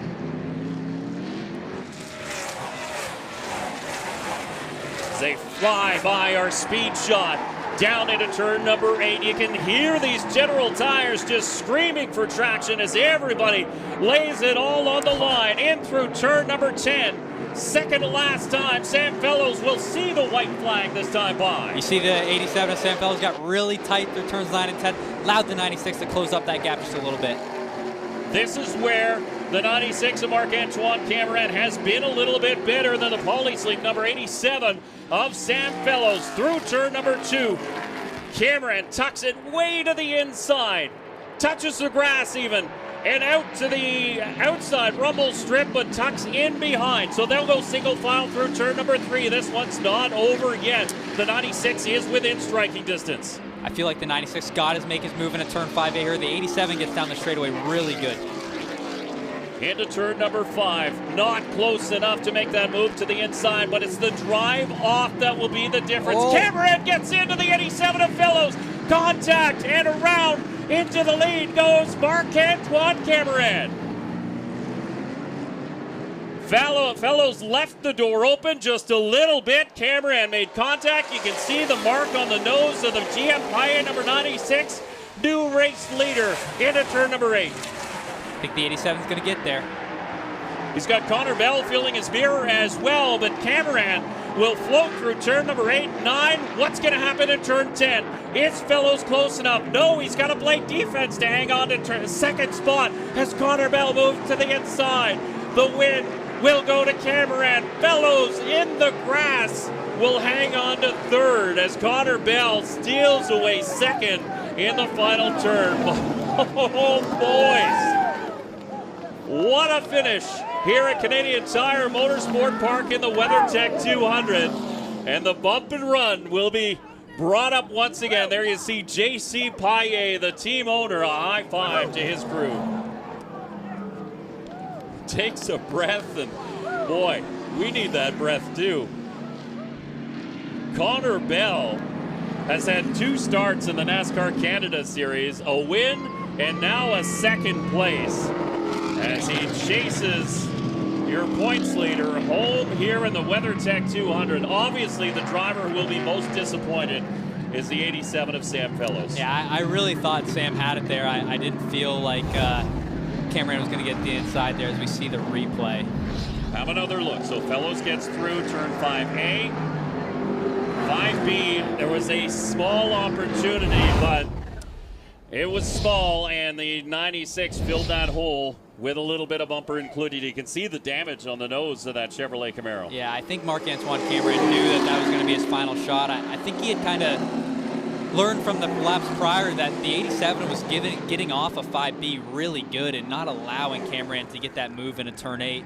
So he made the move where he felt he had to. Obviously, the 87 going to be really disappointed. I thought he was going to have that one wrapped up there, but the 96 going to get yet another one here at Canadian Tire Motorsport Park. As he celebrates, you can see the corner marshals waving them on. A big congratulations to the GM Paillet number 96, Marc-Antoine Camirand, as he moves on to the front straightaway. He'll collect the checkered flag and do a victory lap here at Canadian Tire Motorsport Park. So Marc-Antoine Camirand goes 2 for 2 in both stops here at Canadian Tire Motorsport Park, winning the WeatherTech 200.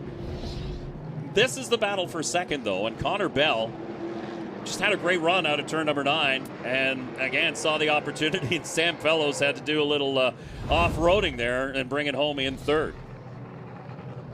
But again, it's those opportunities that you have to take. These cars are so closely matched together. You see a small opening, you just have to take it, don't you? Yeah, and I mean, it's important to mention here, too, the 87 of Sam Fellows, there was nothing he could do there. I mean, he did everything right. He got a good job on the restart. That was job number 1. He built a little bit of a gap. That was job number 2. He ran 3 really good laps, and at the end of the day, the 96 of Marc-Antoine Camirand just saw the opportunity open up there in the 5B. The 87 of Sam Fellows wasn't trying to play defensive or nothing like that.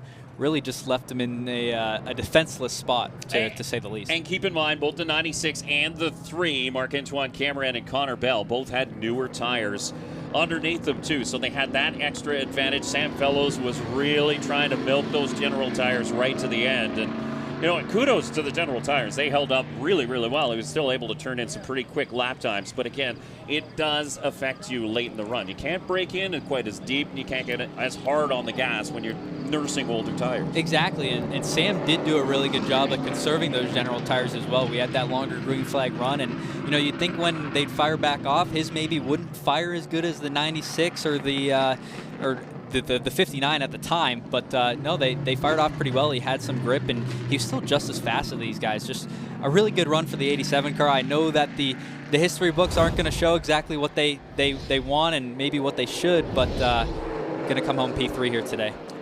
And really, from start to finish, this one was exciting. You saw early on 3 wide as Sam Fellows went to the inside in turn number 3, and that pushed the WeatherTech number 47 of LP Dumoulin back down the running order. And then we had some major issues, several of them causing red flags. One was for the 84 of Larry Jackson. Another big hit for Ryan Klutt in the legendary motorcar number 52, and that's a concrete wall. That's not a tire wall. And it was a big thump up in turn number 3. Connor Bell had a great dice with Matthew Kingsbury. Kingsbury actually had a great race going. He said, I was poised to sit inside the top 10 here at Canadian Tire Motorsport Park, and that would be like a win for that team, as he followed some of the more experienced drivers like Gary Klutt, like Alex Tagliani, as Klutt marched his way back up through the field in the Autologic number 59, passing your Rookie of the Year contender, the 88 of Simo Charbonneau, and then problems for the 81 of Brett Weller. as he went for a loop in turn number 3. Some passing between the two GM Paillet cars. Marc-Antoine Camirand needed that pass. Again, Andrew Ranger came into this one second in points. Ranger eventually coming home in 5th, but then it was all Sam Fellows at the front. And then another late race caution on the 98 of Malcolm Strawn. But uncharacteristically, we saw a lot of major incidents in this race. There's where the Duro King Chevrolet ended up in the tire wall in turn number 8. And here's the pass for the lead. And eventually the win for Marc-Antoine Camirand. A wiggle out of the 87 after a contact between the two. And here's, again, more contact that puts the 87 back into 3rd spot. Connor Bell up into 3rd. But uncharacteristically, there was a lot of carnage in this race. There was. And, I think a lot of it was the handling of the cars changing so much throughout the event. We had those long red flags. We had those long cautions. And a lot of that builds up. These drivers get a little bit excited, and it leads to incidents like that. And some of them were for failure too as well. Obviously the right front tire on the 98 car going down, but yeah, a lot of big hits in places where we may not normally see them as well. Yeah, for sure. Turn number 8 swallowing up a couple cars, and again, that's a place we haven't seen a big hit in several years. There's a lot of the fans trying to make their way across the track into the paddock area. We can tell you the 59 of Gary Klutt, after cutting down that left rear tire, he did come home in 9th position. Let's head trackside to Todd Lewis, who's standing by with another Pinty's Pit Report. Wow, what a drive by Marc-Antoine Camirand. He sweeps the 2025 season here at Canadian Tire Motorsport Park, takes another step towards a championship and potentially the first NASCAR Canada Series driver to go back-to-back in championships. A hug for his crew chief, Robin McCluskey. We talked before the race about what would you do on the last lap if you were in a similar position as the spring. It kind of played out the same, didn't it? Yeah, same thing. The 87 was like, I don't think he take tire because the last 2 laps, he was like crazy slow on high-speed stuff, and when I jump on in, on 5A, it was almost stopped. So I was waiting until maybe to do the move on corner 8, but I did it on 5B. It was a little bit wide. I just punched him a little bit on the 5B, and really happy for the team. Good point for the championship. What a great win for the GM Paillet again. A terrific win here. A couple of words en français for your fans, please. Oh, une belle victoire encore une fois. On a eu une bonne bataille. On a été patient toute la course. On a un petit bump and run sur le 87 à la fin. Je pense qu'il n'a pas pris de tard parce qu'il était vraiment lent dans les derniers 2-3 tours, surtout dans les vitesses, dans les courbes à haute vitesse. Puis j'ai donné une petite tape dans le 5B là, pour gagner la victoire. Vraiment content pour l'équipe GM Paillet. Marc-Antoine Camirand, winner for the 5th time at Canadian Tire Motorsport Park. Big smile, and there is the congratulations from J.C. Paillet, the team owner, and hugs all around as the party starts in Everham Victory Lane here in the NASCAR Canada Series as the campers start to get packed up here to cap what has been a wonderful weekend for the NASCAR Canada Series here over the Labor Day long weekend at Canadian Tire Motorsport Park. Mother Nature has graced us with some perfect weather. It's not been too hot, not been too cold, but it has been beautiful sunshine all weekend long, and the competitors have treated the fans to a great race on track as well. And one of the drivers who made it exciting in the last corner, making it up to 2nd spot, is standing by with Todd Lewis, who's standing by with a Pinty's Pit Report. Wow, what a drive for Connor Bell once again. It's not a win as you had in your debut, but a tremendous drive, another podium finish. I think you're liking this NASCAR Canada Series. Exactly. It's been a lot of fun so far. Yeah, we had a great race. Unfortunately, on the first red flag, we lost the clutch in the car, so we had to get a push from the truck a couple times on those red flags and in the pits. I didn't think we could still race without a clutch, but we made it work. And yeah, thanks to the guys in pit lane. We had great strategy, great calls, great car. Thanks to the guys at EHR, and yeah, this wouldn't be possible without the Diamond Foundation, East Rock, PEX, Nepean Building Supplies, and a new sponsor for this weekend, Comcant Camori. Tremendous run for Connor Bell. 2nd place, runner-up finish here at CTMP. Big smiles for that young driver, and again, the search is on for more funding. He'll try to piece together more races as he possibly can, but there's a driver with a bright future in the NASCAR Canada Series for sure. Yeah, definitely. Can't complain with the 1st and 2nd in your first 2 starts, so I think we're probably going to see more Connor Bell heading into the 2026 season. Absolutely. So one of the drivers who is hoping to step on the top step of the podium today and had possibly one of the best opportunities will settle for his career best finish, but he's standing by with our Todd Lewis, who's in the pit lane with our Pinty's Pit Report. Yeah, Sam Fellows is here, and I know it's great to celebrate best ever finish in the NASCAR Canada Series, but you wanted that win, didn't you? Yeah, I think that was our win. I'm just so proud of the team. It's emotional just to do so well here. It means so much to me, this track. And as far as I'm concerned, Mark's one of the best drivers in the series, and he can pass clean, and he decided not to. And I think he's better than that. So, you know, I can sleep well tonight, knowing what we did today was. I'm pretty proud of what we did today, and thanking all our sponsors: AER, Polysleep, Novus Auto, McDougall, Mobil 1. I love racing, and I get to do it because of those people. So appreciate them a lot. Congratulations, great run, Sam. Thank you so much, Todd. Thank you. Sam Fellows, podium finish, but yeah, a little disappointment as well. And there you can see a hug from proud dad. You can see mom, Linda, just standing right off to the side there. But Ron Fellows has played this racing game a long time. And, yeah, they're shaking their head. They're disappointed. But equally, they have to be proud to be standing on top of the podium. Yeah, you know, you hear the emotion in his voice, of course, to come so close to winning one and get it taken away like that. I've been in that position. You know, it hurts, but you gotta lose some before you win some. I think this is good momentum for Sam. Heading into next season, come back to Canadian Tire Motorsport Park, I think this builds a lot of confidence and shows him that he can do it, and, you know, he can bring home one of these wins in the near future. He led a lot of laps, and he really controlled the pace of this race through the middle part of it.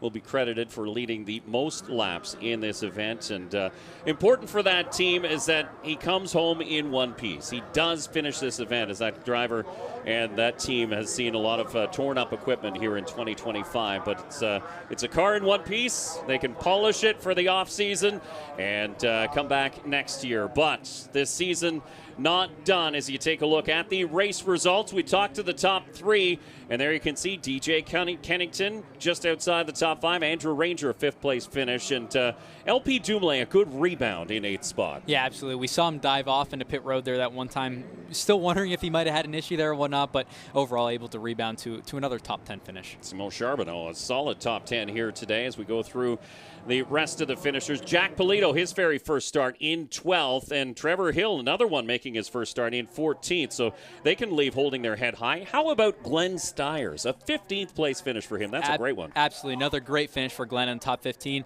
Quick shout out, Dad, Jeff Lapswitch up on the box there, riding, changing tires as well. So huge shout out to that whole Glenn Stiers racing team. Another great finish for them. I was wondering how long you were going to give your dad some credit as you see some of the other finishers. Daryl Timmers, who was up at the front of the field for a while, coming home in 18th spot. And there you see heartbreak for Kevin Laqua. It's a 24th place finish for the 74 team.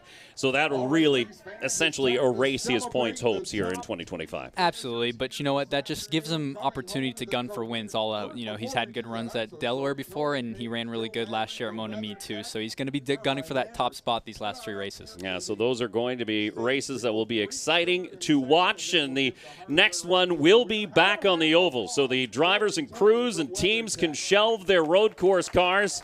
They're not going to need them for the rest of the season as the trophy presentation happens. Tony Page and Joe Magri from WeatherTech Canada, the two owners of WeatherTech Canada, handing out the hardware here on the podium. But it has been a wonderful day here at Canadian Tire Motorsport Park as the trophies are handed out. But again, the next race coming up at Delaware Speedway. It's a return to the ovals for the NASCAR Canada Series for Trayton Lapsevich and Todd Lewis and all of the team that helps put these shows together. I'm Dave Bradley. Thanks very much for watching here on Rev TV.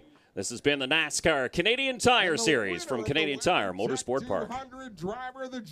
This copyrighted telecast may not be reproduced, retransmitted, or used in any form without the authorized written consent of NASCAR Broadcasting. NASCAR would like to thank all of our fans for your support, and we hope you enjoyed today's broadcast.